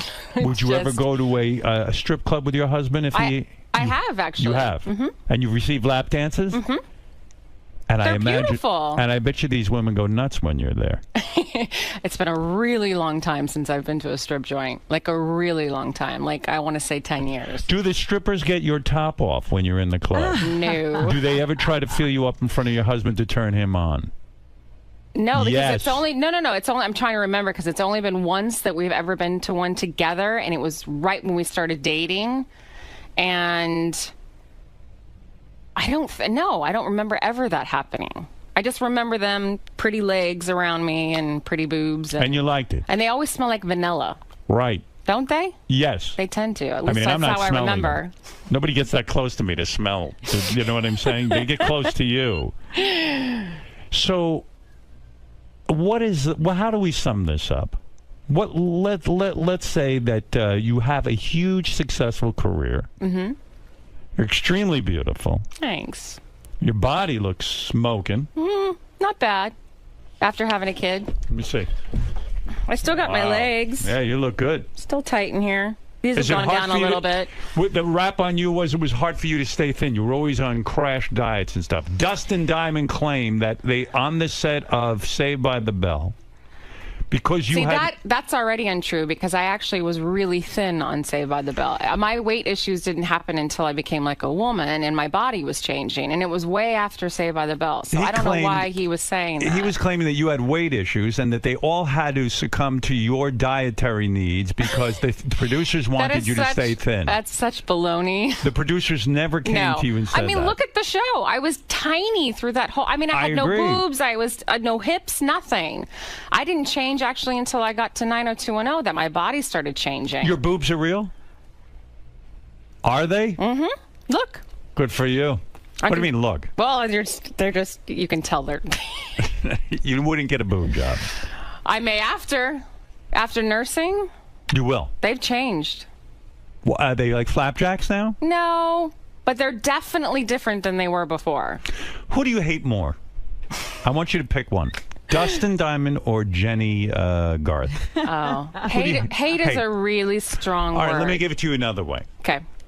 You're on a island. Mm-hmm. No, okay. They both go for a swim and they're both drowning. Wow. You can throw a rope in and save one of them. Yep. Who do you save? Do you save Jenny? Yep, I saved Jenny. You save Jenny? Yep. Even though she disrespected you? I save her because she's a mother.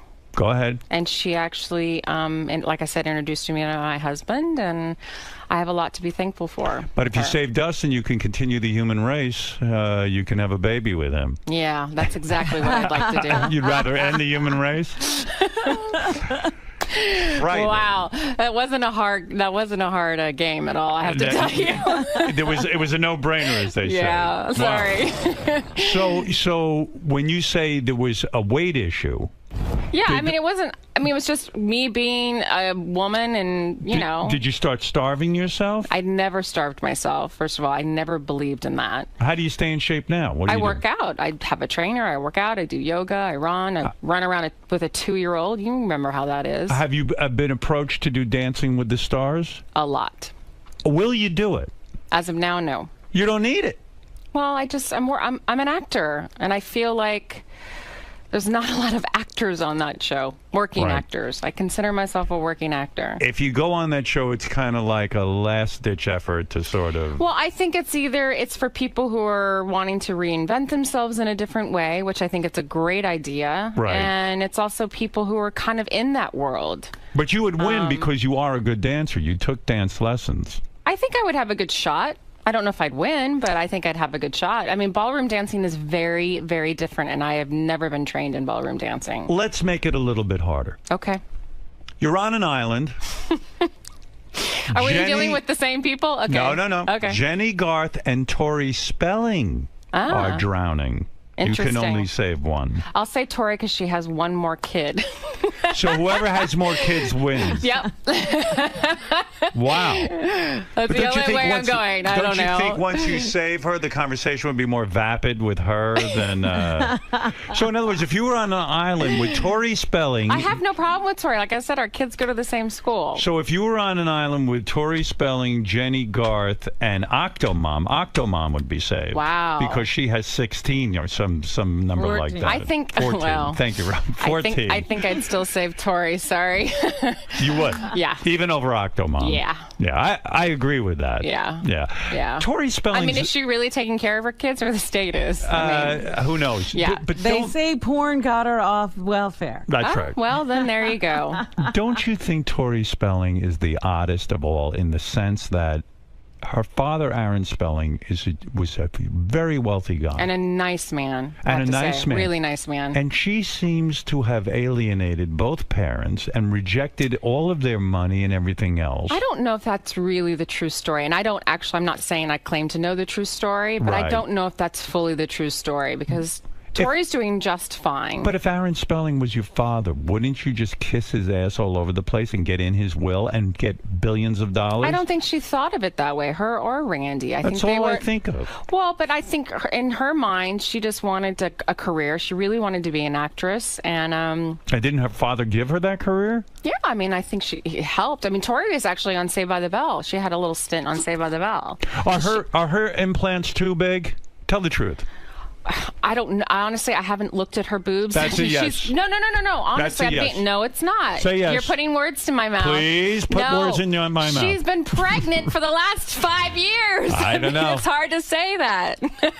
Let's go to a couple of questions. My boobs were too big when I was pregnant. I mean, they're huge when you're nursing. Tiffany Thiessen is in, we don't say Tiffany Amber Thiessen anymore. You can. It's fine. Tiffany Amber Thiessen is in White Collar. You should tune in and check her out.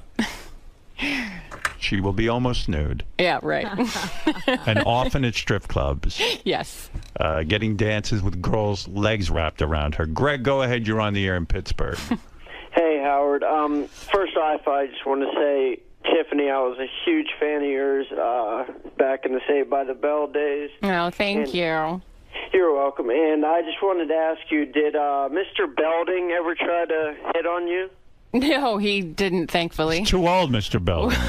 Right? No, he never did.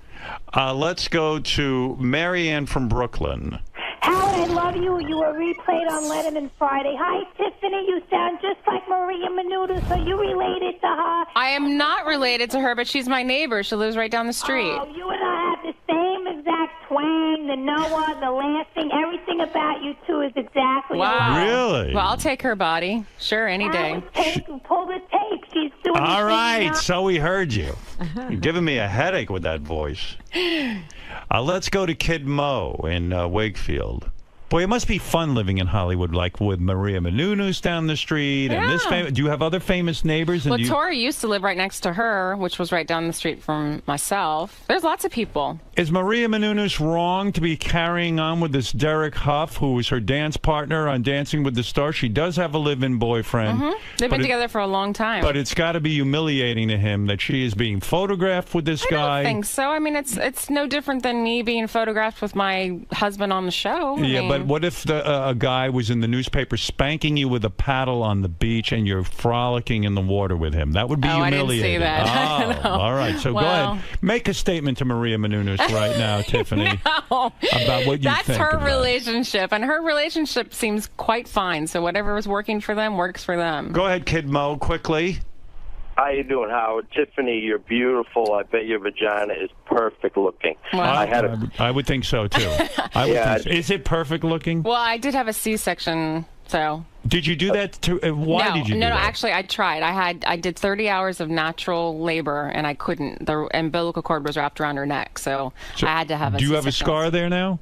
Like just above, very small. Very small, thank God. Yeah. All right, Kid Mo. Why, you don't ahead. like scars? Well, of course not. Not on you. On me, it wouldn't make a difference. Pauly Shore and Dustin Diamond are on the island, and they're both drowning. Who do you let them both die, or do you go and save one? You can save one. Oh, wow. Who would you save? Wow, that's a good one. Okay. That's hard. Save one. You got Paulie, goes around claiming he banged you, and then you got Dustin, who makes all kinds of false accusations about you and your co-stars. Wow. That's hard. Quickly, they're drowning. I know, and I'm trying, and maybe I just don't get there in time, and they both go. I don't know. Really? You're not going to save I'm one? swimming, and I'm not a good swimmer. So on purpose, you're letting them die. And you're stuck on this island for the rest of your life by yourself, right? What's wrong with that? Oh, wow. You'd rather talk to a coconut than talk to Paulie Well, I'm Sheridan. sure there's lots of really great animals, right? And I would birds think maybe and you'd things save like that. Paulie, no? Really? Was he a pain in the ass to work with? No, on he that was movie? actually quite lovely. It's just you're pissed now. Because No, he's I'm good. not. So you're going to save Paulie over Dustin? Probably. Wow. Probably. I could see that. But I don't have a relationship with either one of them, so it's like I don't really. You don't care. Let them both die. Who cares? I'm not going to complain. Pretty fucked up. What? That's pretty fucked up. Oh, well. Oh, wow. Well, do you have a Glad question? you weren't one of the choices. What about that, Kidbo? Do you have a question?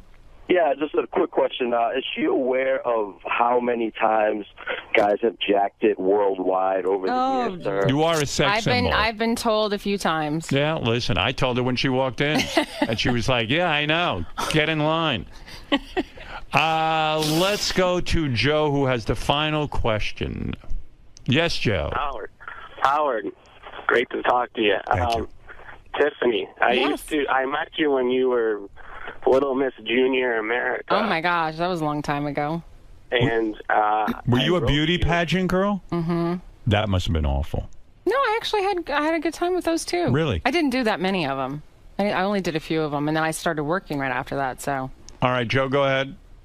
So we used to be pen pals after that. So I was curious if she ever remembers any of that. Were you pen pals with, or was that sort of a publicity thing? I want to say I remember being pen pals with a few people, and nothing against you, sweetheart. I totally promise. But after having a baby, and I'm sure Beth can probably relate to this. Your brain is like, it fries afterwards. You just don't remember anything. Oh, understandable. It was a long time ago. Yeah. Well, it's nice to hear you again. King of all blacks, go ahead. Yes, Howard, man, I'm just so curious. It sounds like she has the prettiest feet in the world. You're into feet. This is the guy who has... It sounds like she has pretty feet. I do How actually does have that good sound? feet. I will say that. Let me take a look at your feet. You want to see? If you don't mind. No. Let me see it. Are they long and thin or chubby? She has really good feet. Yeah, I have I gotta good feet. say, they're beautiful. Yeah, More I beautiful do. than mine, and I don't Yeah. say that about anybody. I do have good feet. I have said that about King myself. is right. You sound like you have beautiful feet. Do I? What would you do to her feet, King? Oh my God! I would smell them like gently, and like after she wore some herbs, I would smell them, and then I would rub them against my joint. You know what I'm saying? Well, isn't that nice? It's so funny, people with foot fetishes Oh, and he's like got a little huge fetishes one. like that. Can you Yeah, see it it's with funny. his wife? I like when they're in the boots. Like I don't like them when they clean out the shower. I like them when they musty. Like. Oh, interesting. Right. Huh. Okay. Have you ever rubbed your feet on a black man before?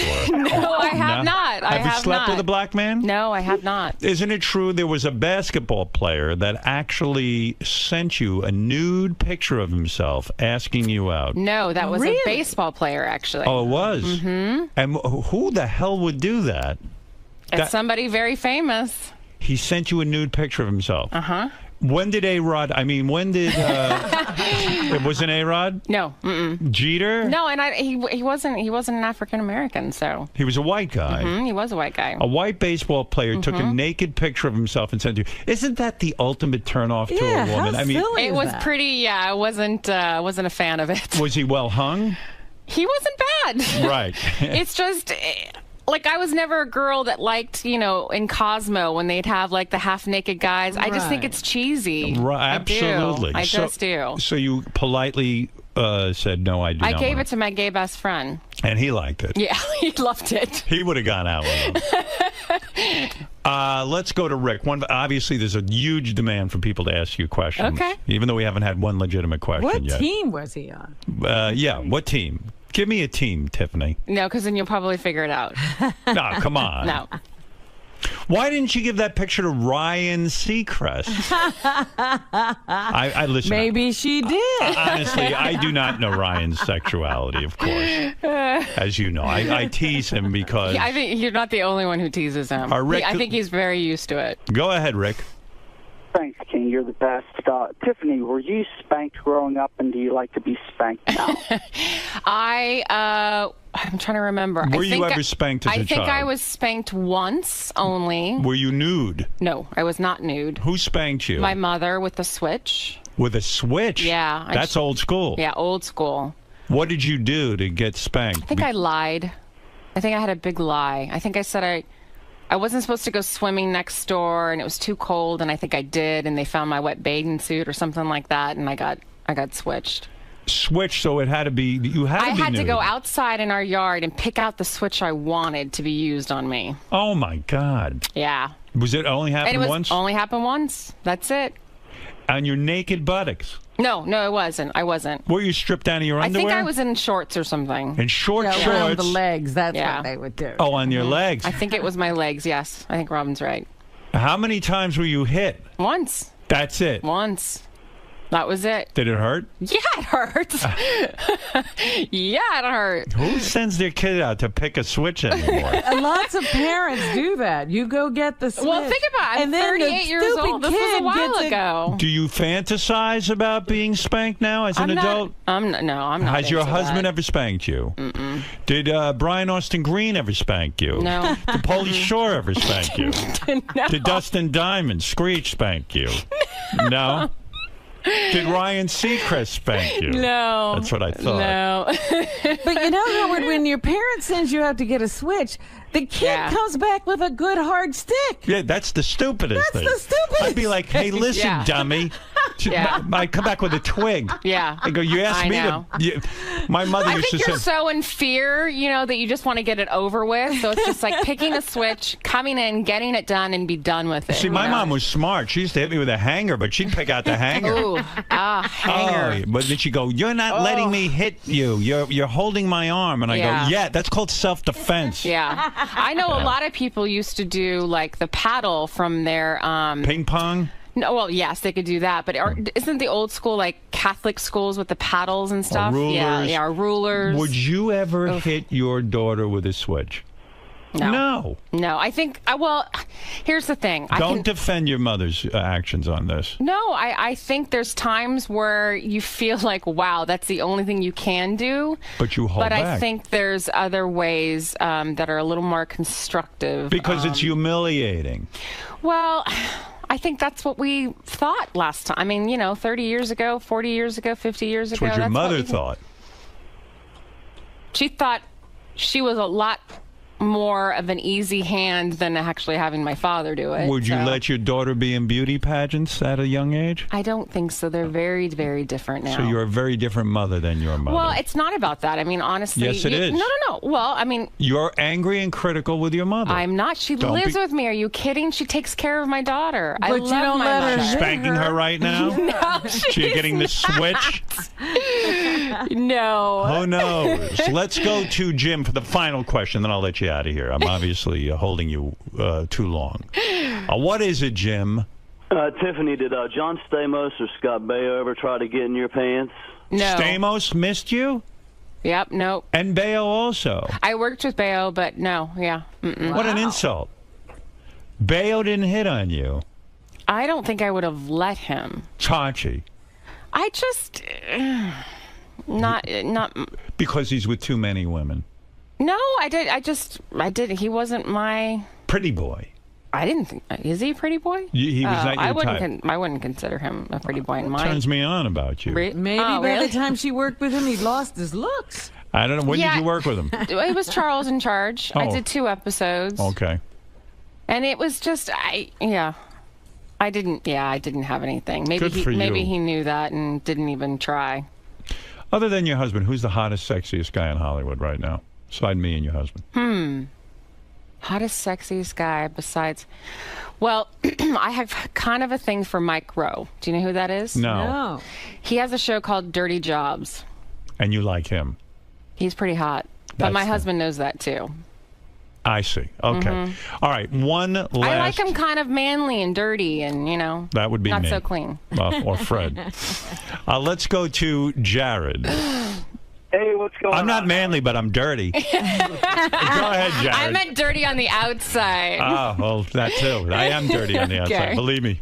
You talk dirty. Catch a whiff.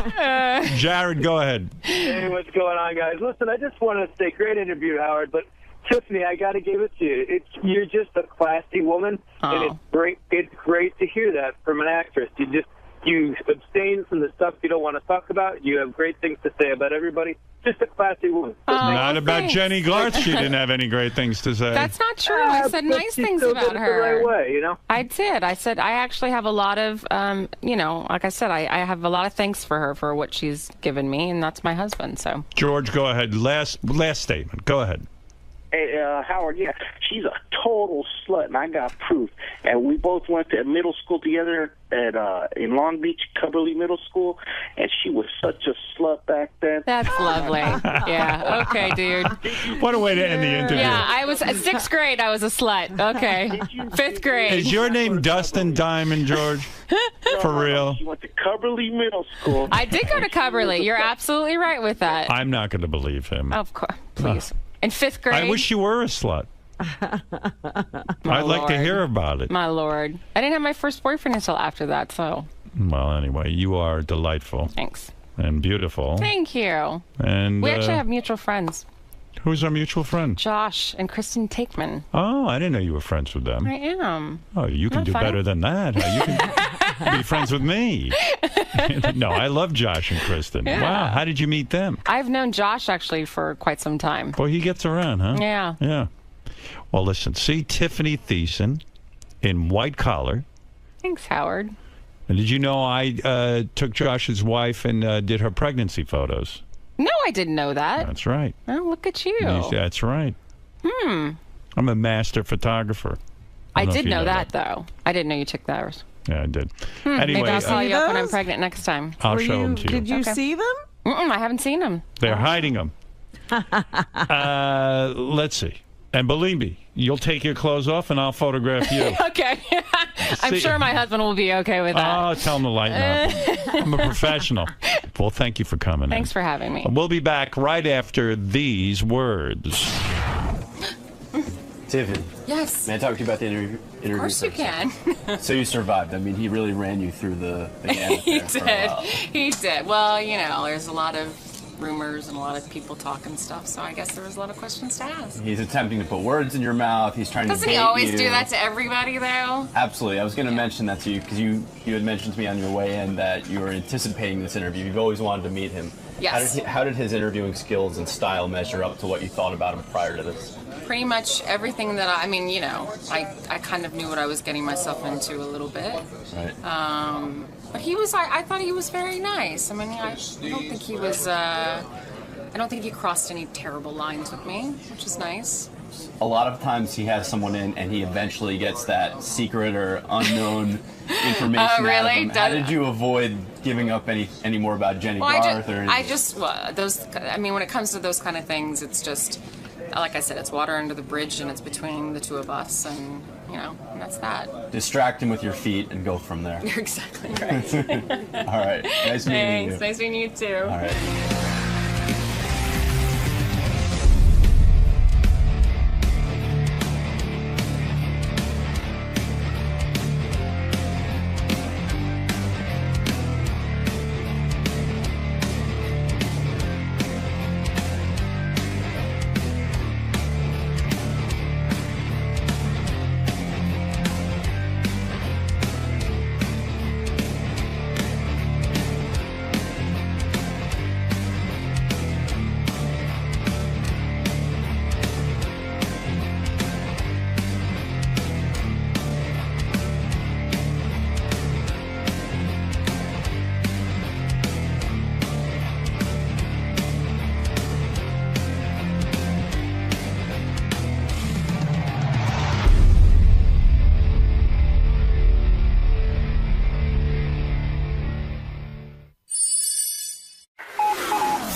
This is the best of the wrap-up show. A recap and behind-the-scenes look with John High and Gary 𝗏𝗏𝗏𝗏. The best of the wrap-up show begins now. Hey, it's Gary 𝗏𝗏𝗏𝗏. On Monday's wrap-up show, we talked about death. Everybody's going to die at some point. And I talked about whether I should have Baba Booey put on my tombstone.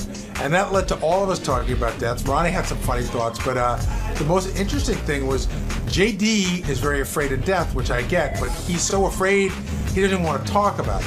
Here's how it went.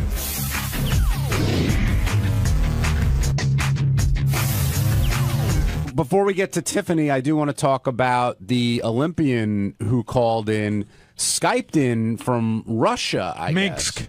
Yeah, just to, he gave you the big Baba Booey shout out and plans to do plenty more, including if he medals.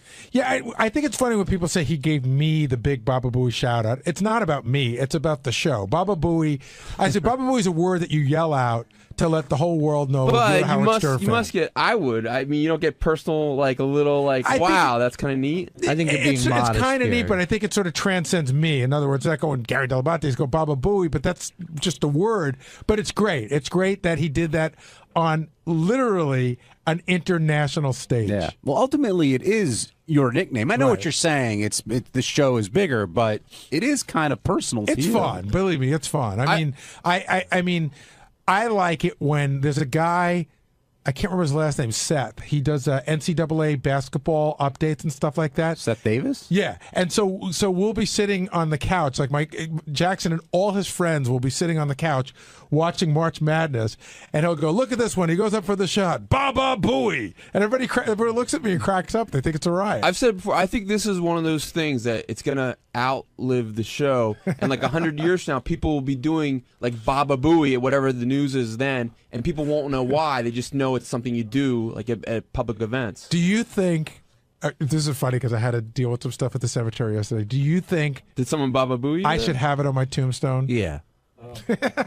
Do you plan on having it on your tombstone? No, I'm not even sure I plan on having a tombstone. Oh, really? I'm thinking of going the cremation route. Although Mary wants to Good idea. Put it on the urn. Mary wants to be cremated, and I told her I would like a large tombstone with Klieg lights that go 24 hours. You're going the cremation route, Ronnie? Is that your plan? Possibility. They already started, it looks like.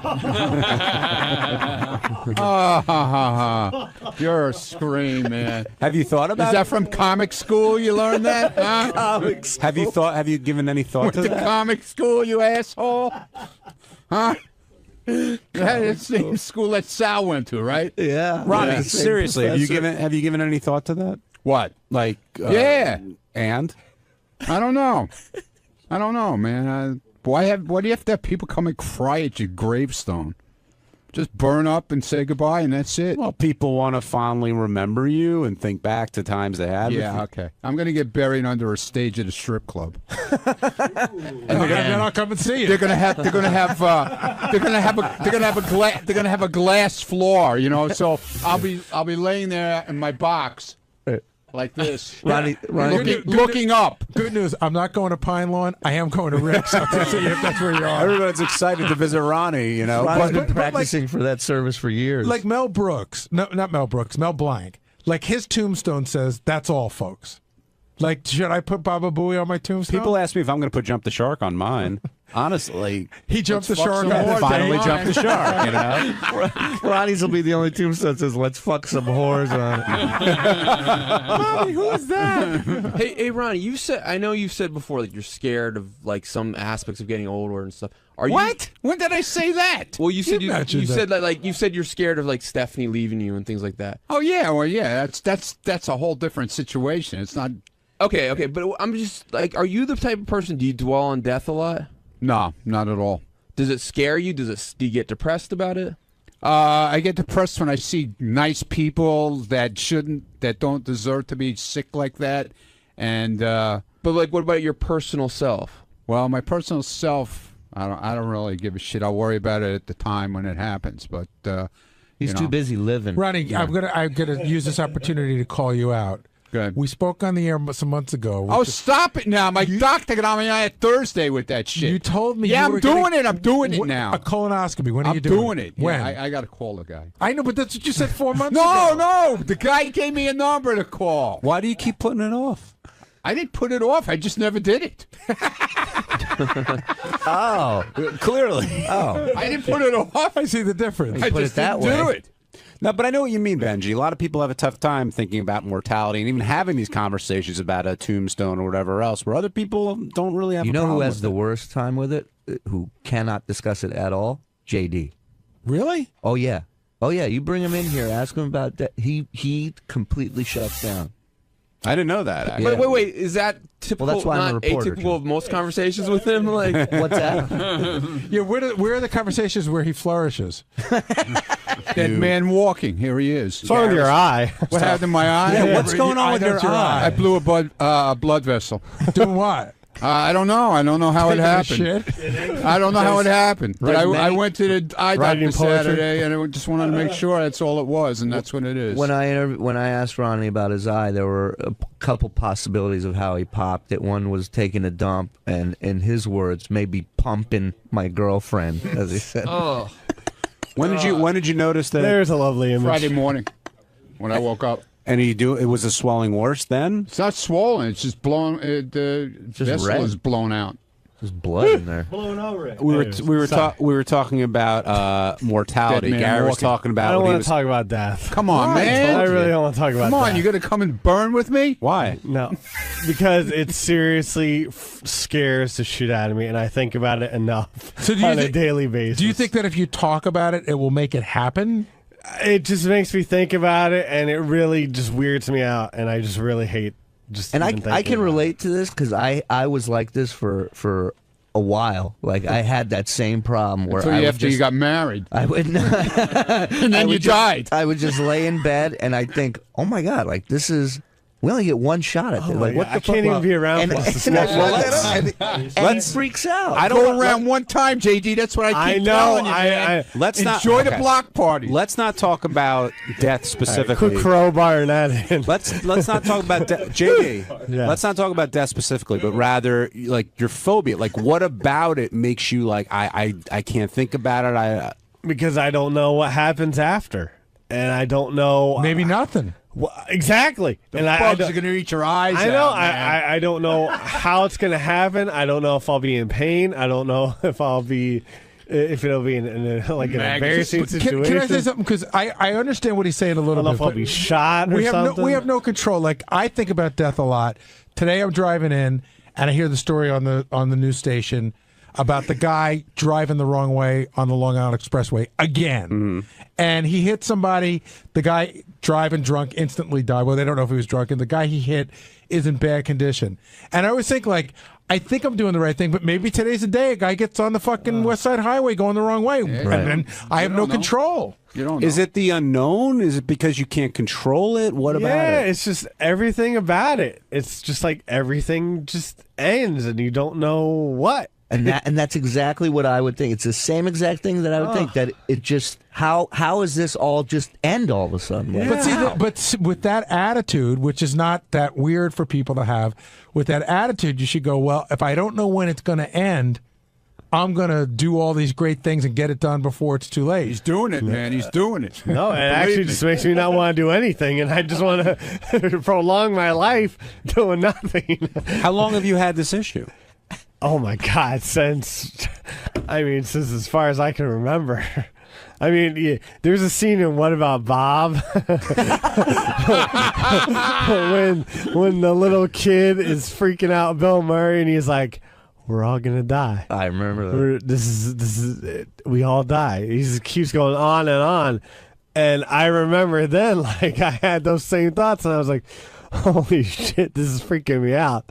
And that's one of the scenes I never forget from What About Bob. You think JD's being ridiculous here, Will? Yeah, a little ridiculous. Oh, fuck Will. I mean, if you're so worried about being healthy, why don't you watch it? All right, shut up. Has nothing to do with health. And he works on a fat joke. No, but it brings up a point. Like, if you got diabetes tomorrow, right, which would alter your life, would you say, God, I could have done something different? Yeah, of course. Then why don't you? I don't know. Because I'm lazy. I like doing what I'm doing. It makes me happy. So you are living life. You're living life. You know, he's living large. That's No, for you sure. can only, All right. you're living life Okay. if you can only enjoy it. Exactly. Would you want to be cremated or tombstone or? Jesus. I don't want to think. Burn about up, man. It's good. it. Don't even. You don't want to get eaten by those maggots. You know how they crawl into your eyes and shit, man? Whatever. What they did to Ronnie's eye. Keep talking. Whatever Yeah, gets exactly. Will off a big casket joke or something. On Tuesday's wrap-up show, we're going to talk about me, Sal, JD, and this hot chick, Kelsey, who came in with these big tits. And after she came out of the studio, there was a little bit of turmoil in the control room with Scott Pace and Sal. Sal was like infatuated with her boobs. The Pace was pissed off because he didn't get to touch her boobs. There was all kinds of shit going down in there, but you should tune in to the wrap-up show and find out what really happened after she came out of the studio.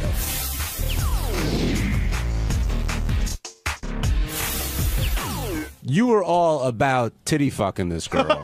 You brought it up numerous times. Listen, dude, when you got them like that, you use them. You don't put them to waste. Do you think you convinced her that she shouldn't do what she's going to do? No, she's going to do it. I'm telling you. You just have that feeling? I have that feeling. She's got that look in her eyes. She's going to right? do it. She's going to do it.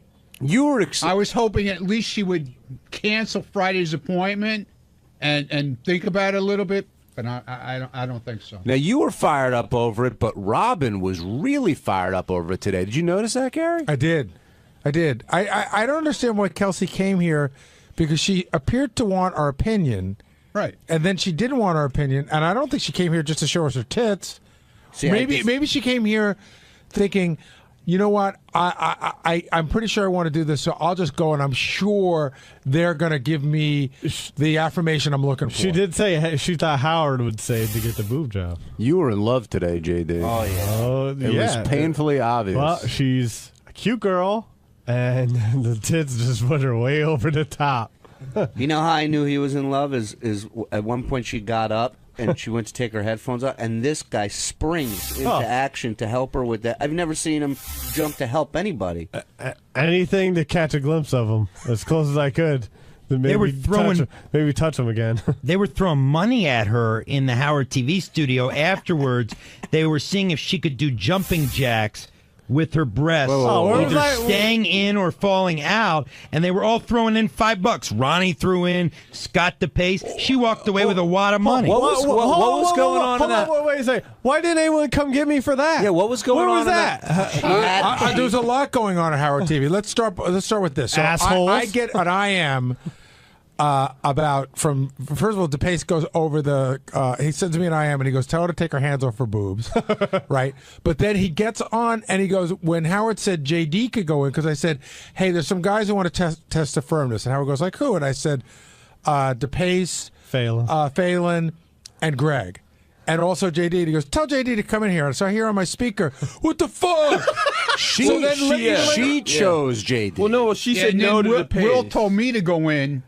I wasn't going to touch her boobs, but I was going in and give a little insight on the deal. Several times DePace over the squawk box was like, this is bullshit, what the fuck? And then I get an IM from Doug. DePace is in here cursing up a storm and he can't get in. Why was he so upset? Because I think it was his idea, and he's like, it's my idea, I don't even get to feel the titties. So he was upset. Hey, thanks, Scott. JD, you were thrilled being chosen, of course. Are you kidding me? But it sounds like there was like a stripper party going on in the Howard TV. No, it wasn't really a stripper party. So what was happening? I walked in on the tail end of it, and they were throwing money.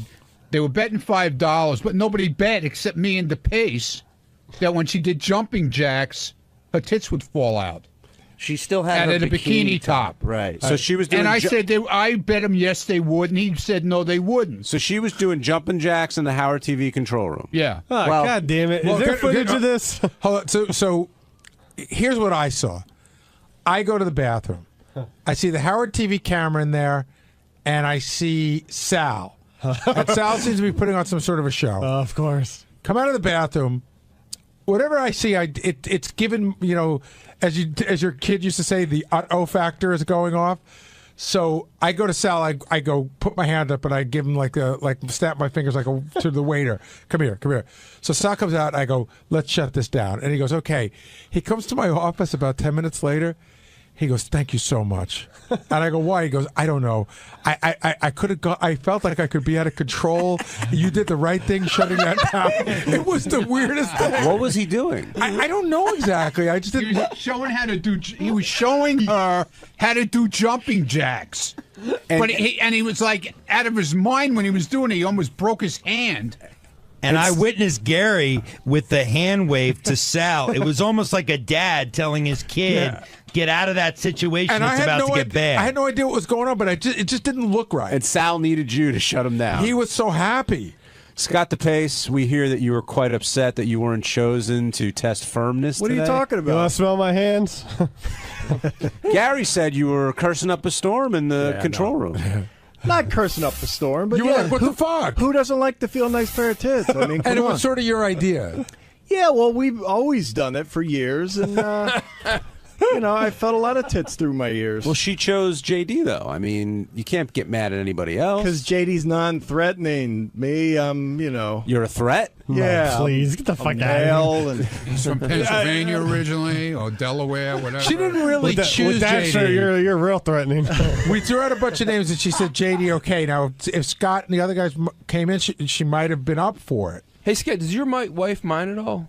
No. Although, the only time she did, I think she was pregnant that one time, and when I felt Victoria's a drock. And you feel her tits or a clit? I felt her tits from behind, and I immediately called Pam afterwards, who was 8 months pregnant. I said, hey, listen, just so you know, I just did that. And she said, you know, I don't care. She calls back 5 minutes later and goes, wait, now what did you do?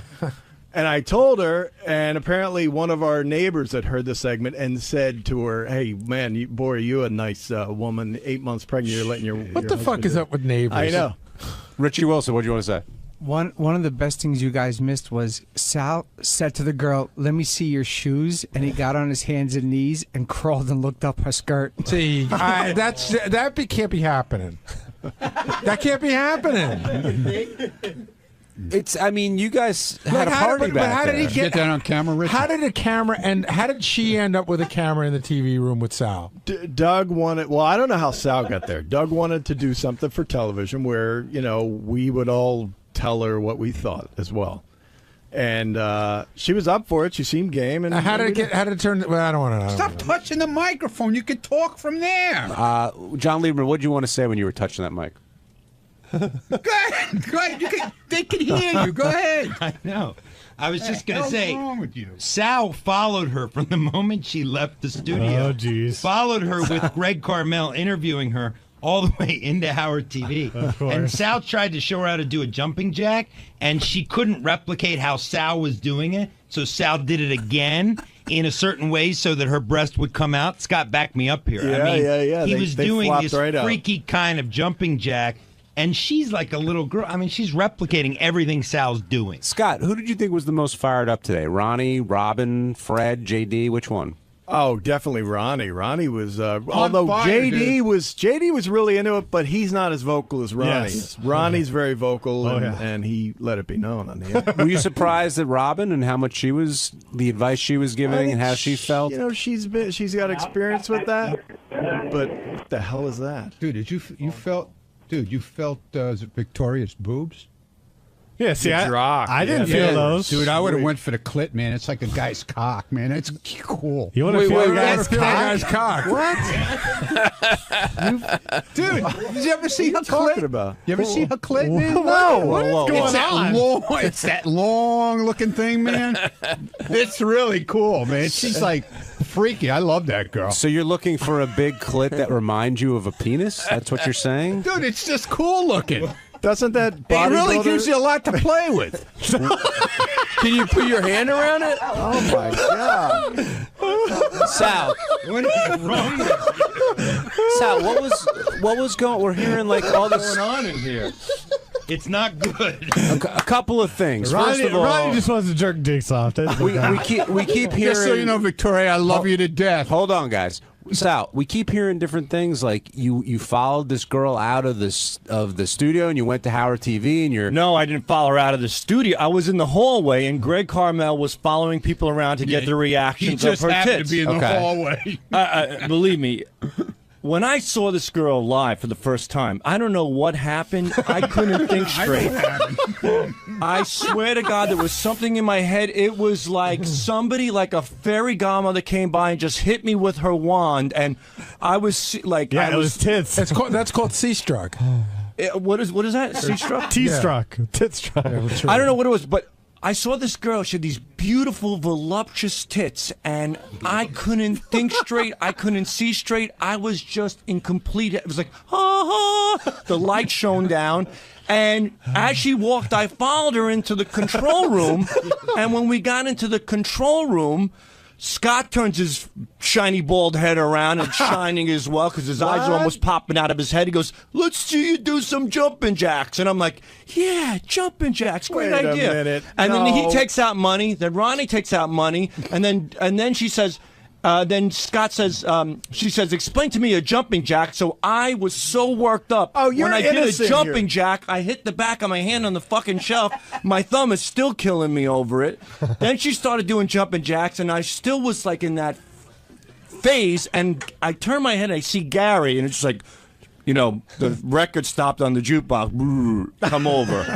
So I walk out with Gary. Did you take a bikini top? I saw you I was take handed it. the bikini top. Did you hang it in your room? Greg Carmel came in with the bikini top to my room, and I hung it up. It's back in the control room now. Hey, so Gary grabs me and like, woof. I'm like, wow.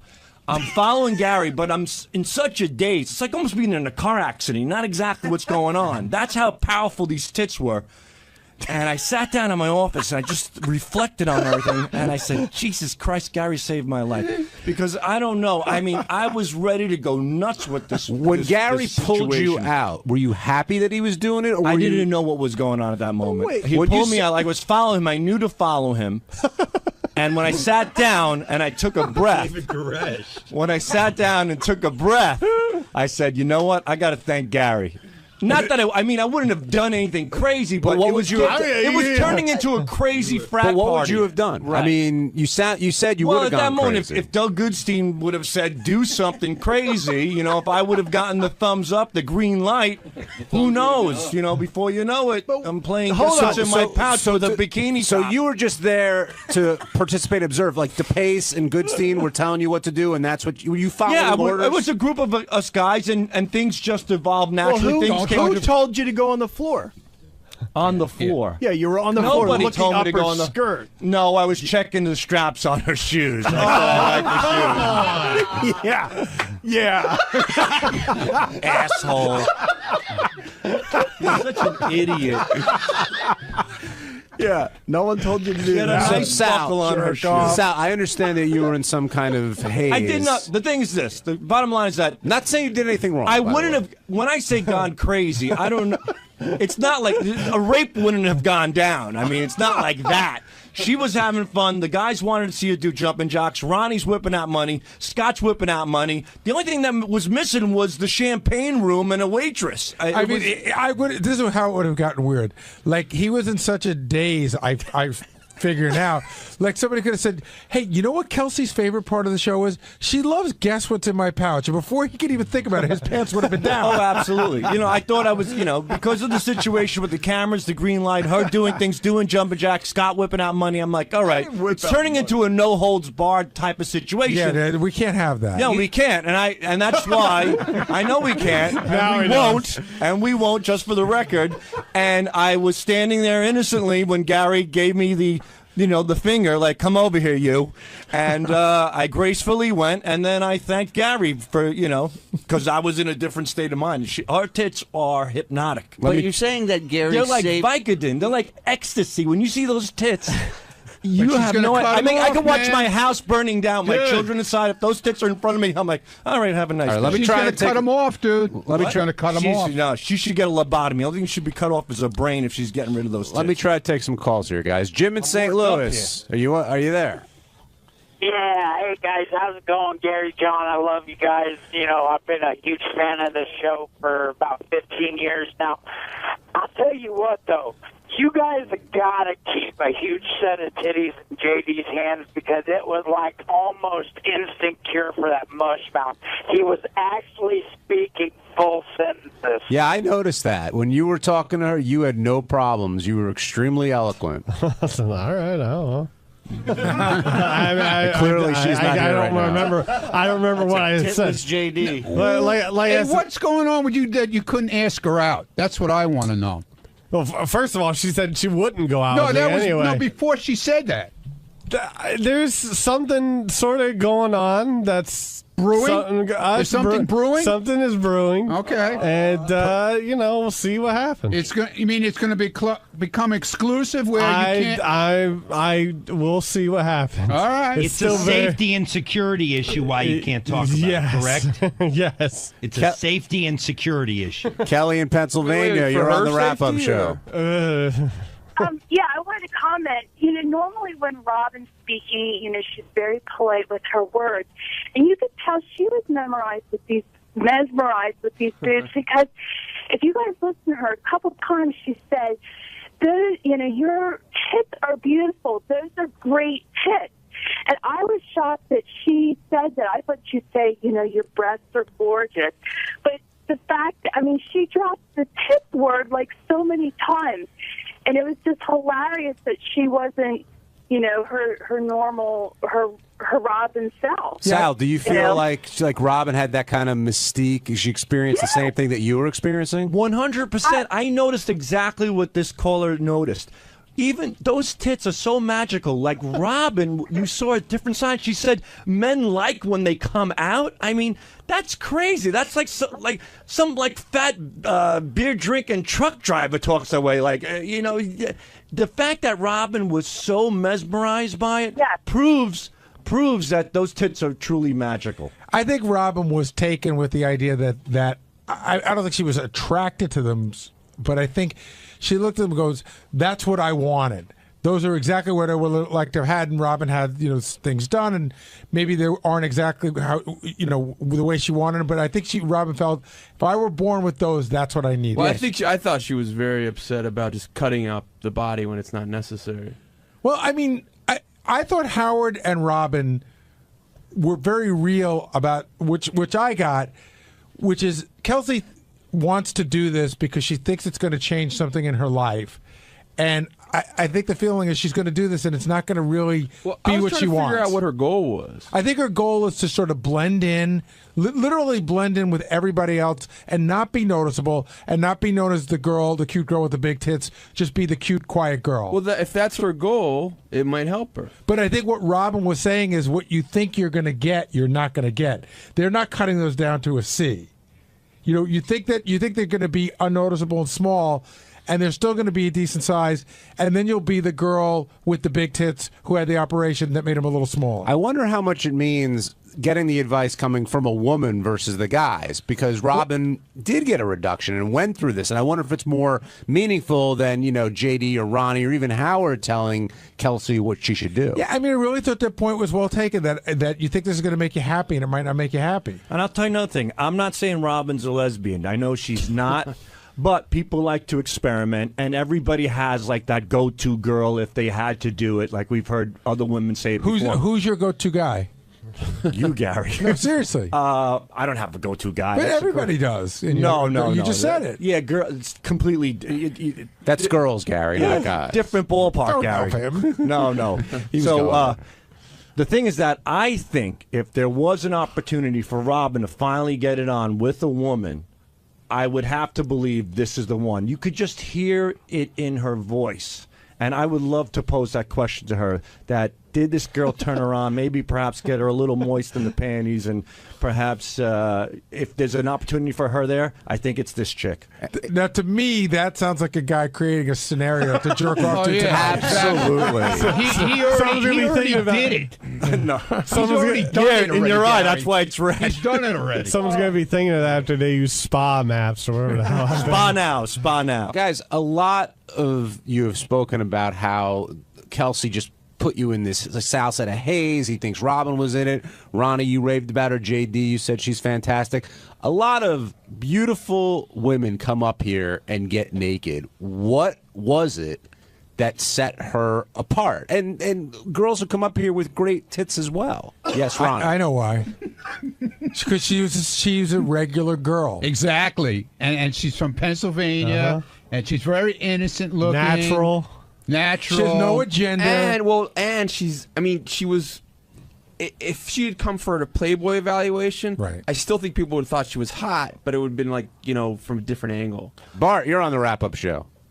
Yeah, I wanted to comment that I thought the best line of the day was that when Howard had told her to grab her boobs and say that she didn't want to get rid of them, and JD threw in that little line, "Now kiss him." I freaking almost drove off the road. That was so fucking funny. I don't think that was done for a laugh. No, I wanted her to do a lot more than that, but I felt... And she could do it, too. I know. That was... I was thinking of that whenever the boyfriend came in. That's what I was thinking about. That's a perfect example. I've seen strippers do that. You think it's just stupid and annoying. When she did it, it was charming and funny. Yeah. And sexy. Hot. So what happens next, JD? Will you follow up with her at all, or is she just going to remain a memory? I guess, well, I'm going to get the DVDs of her appearance today. Whoa. What are you going to do with it? I will enjoy it. Jizz up another What T-shirt. does that mean? Fuck off, Sal. What happened with What does that mean? What that happened? You'll enjoy it. What happened with your? I will enjoy the relive the memory of what a good time it was. But if you on got the, something brewing, shut man, you shouldn't be doing that. Oh, Ronnie, shut up. On Wednesday's wrap-up show, 𝗪_𝗿𝗱 dropped by to talk about what happened in the back when the woman with the large breasts was here the other day. And it boiled down very quickly to a conversation about Gary and Scott. They had with each other, they had about each other, and I'm going to use a sports cliche here. These two teams just don't like each other. Watch for yourself.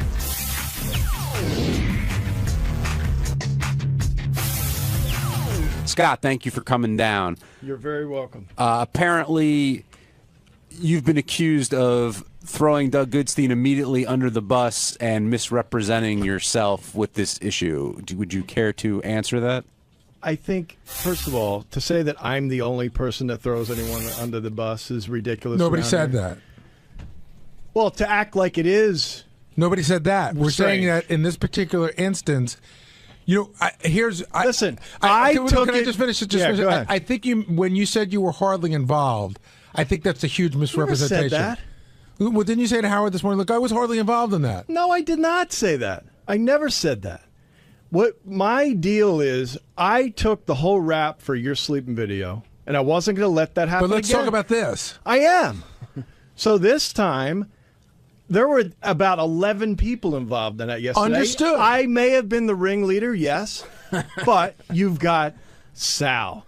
You've got Ronnie. All understood. Anyone, let me just did anyone speak to Ronnie about it? Absolutely. I spoke to You Sal did? and I spoke to Ronnie. You did? Yes. Okay. I'll tell you, I spoke to Doug on your behalf because you were doing the show. And I spoke to Sal and I spoke to Ronnie. But we're just talking about you in this case, and Howard goes, hey, Scott, don't do a show out there. And you could have said, hey, understood, Howard, it won't happen again. But you go, and Doug was there too. You know, Doug could have stopped it. It's not what I said, Gary. You don't listen to the show. I listened very clearly. What did Not you on say, this one. Scott? What I said was, you're right, it was unprofessional. I won't do it again. Then he went on and said something else. And then I said, well, listen, I'm not the only one. Doug was, I said Doug was the one who brought her down. And we told the story again. And then I said, listen, if Doug truly thought it was a problem, because Doug tried to come off all high and mighty here, like he had nothing to do with this, and he was appalled at it. I'm just saying he was there for the whole time. He was laughing along. He wasn't a ringleader, but he certainly could have said, this is a problem. Understood. And that's a different subject. But why do you feel the need to bring that up? Because Howard is talking to you about you. I felt singled out. You feel like you're the fall guy in this instance? A lot of times I am. Well, I think you were leading the charge more than anybody back Listen, there. Shuli, you were in on it. You ran right in and were like, yeah jumping jacks. Now, Gary, covering a story is different than this is how delusional you are. You're trying to pin this on me. You're taking zero responsibility. I'm not trying to pin it on you. I'm trying to say there to cover your mistakes. You were there as well. You had Will chanting. You had Gary, Richie Wilson I have not chanting. Been covering that moment? It was a whole big thing. We're trying to make some television. It's a hard place to draw lines around here. I get it. It's off the air. We shouldn't be going Gary, there. his whole argument to me about this in the first place was the only reason he did this is because Doug did a segment with her that he felt wasn't very good, wasn't strong enough. That's my defense mechanism. And so he felt this bit would save the shoe. No, it was kind of stupid. Doug sitting there telling her about her boobs. No one cares. That's okay. Let me just set the So table. You went from director to producer. Here's how this started. Of course I do. I do often. Do you understand how this started? It was simple direction like we've done maybe 1,000 times. Where a guest comes on, you get post-reaction from various people. In this case, Scott and Phelan came up, and I wanted to have Greg go around to Richard, Sal, Scott the engineer, the John Hein, I said, get Jason, get Will, get everyone, come in the control room and talk to the guys about what their opinion is of this girl. She came in, Greg came in, and I gave my opinion, and then it went from 0 to 60 real quick, and it wasn't that horrible. It was the guy just goofing around having fun. But what happened is Sal then appeared, and then Lieberman appeared, Shuli appeared, Richie Wilson appeared, and all of a sudden it was like this might be getting a little out of control. I felt uncomfortable. Should I have said something? I knew I should have, but I also, in my head, to be totally honest, I'm like, this is show content evolving here, and I didn't want to stop it, and I didn't want to be like the father figure saying, all right, guys, stop it. She was in there. She had a smile on her face. She wasn't there, against her will. But if I could, Doug and I talked about this morning. She's a civilian. She's not a porn star. She's not going to have the wherewithal to walk out. And the point I'm making, Scott, I've been in your position too, where there's some things that, it's a judgment call, and I have made the wrong judgment. But I've said, you know what, you're right. I pin it on me. I take responsibility for it. I find that you did take responsibility, but then there's always a but. Yeah, you got to make sure everyone else is in on it too. And one thing you're definitely the kid in school who, if a group of you got caught, you definitely didn't take the fall for the rest of them. It was like a frat house mentality, and it went to a place I don't think anyone really felt good about at the end. And in Scott's defense, as soon as it was over, he's like, "Oh, that might have gotten a little weird." And Sal said the same thing. He goes, "Oh, I don't know." It just. Oh, please! I thought the really pool did. stick went a little far. I never got within 15 feet of her. By But the way, in Scott's defense, I think a lot of guys well, that's are. not true. That is true. Yeah, I saw the video. You were you weren't 15 feet away. She was on the other side of the producer desk, and I was back at my control panel. It's about 12. The whole room isn't 15 feet long. 12 feet. No, you were like within 7 or 8 feet of her.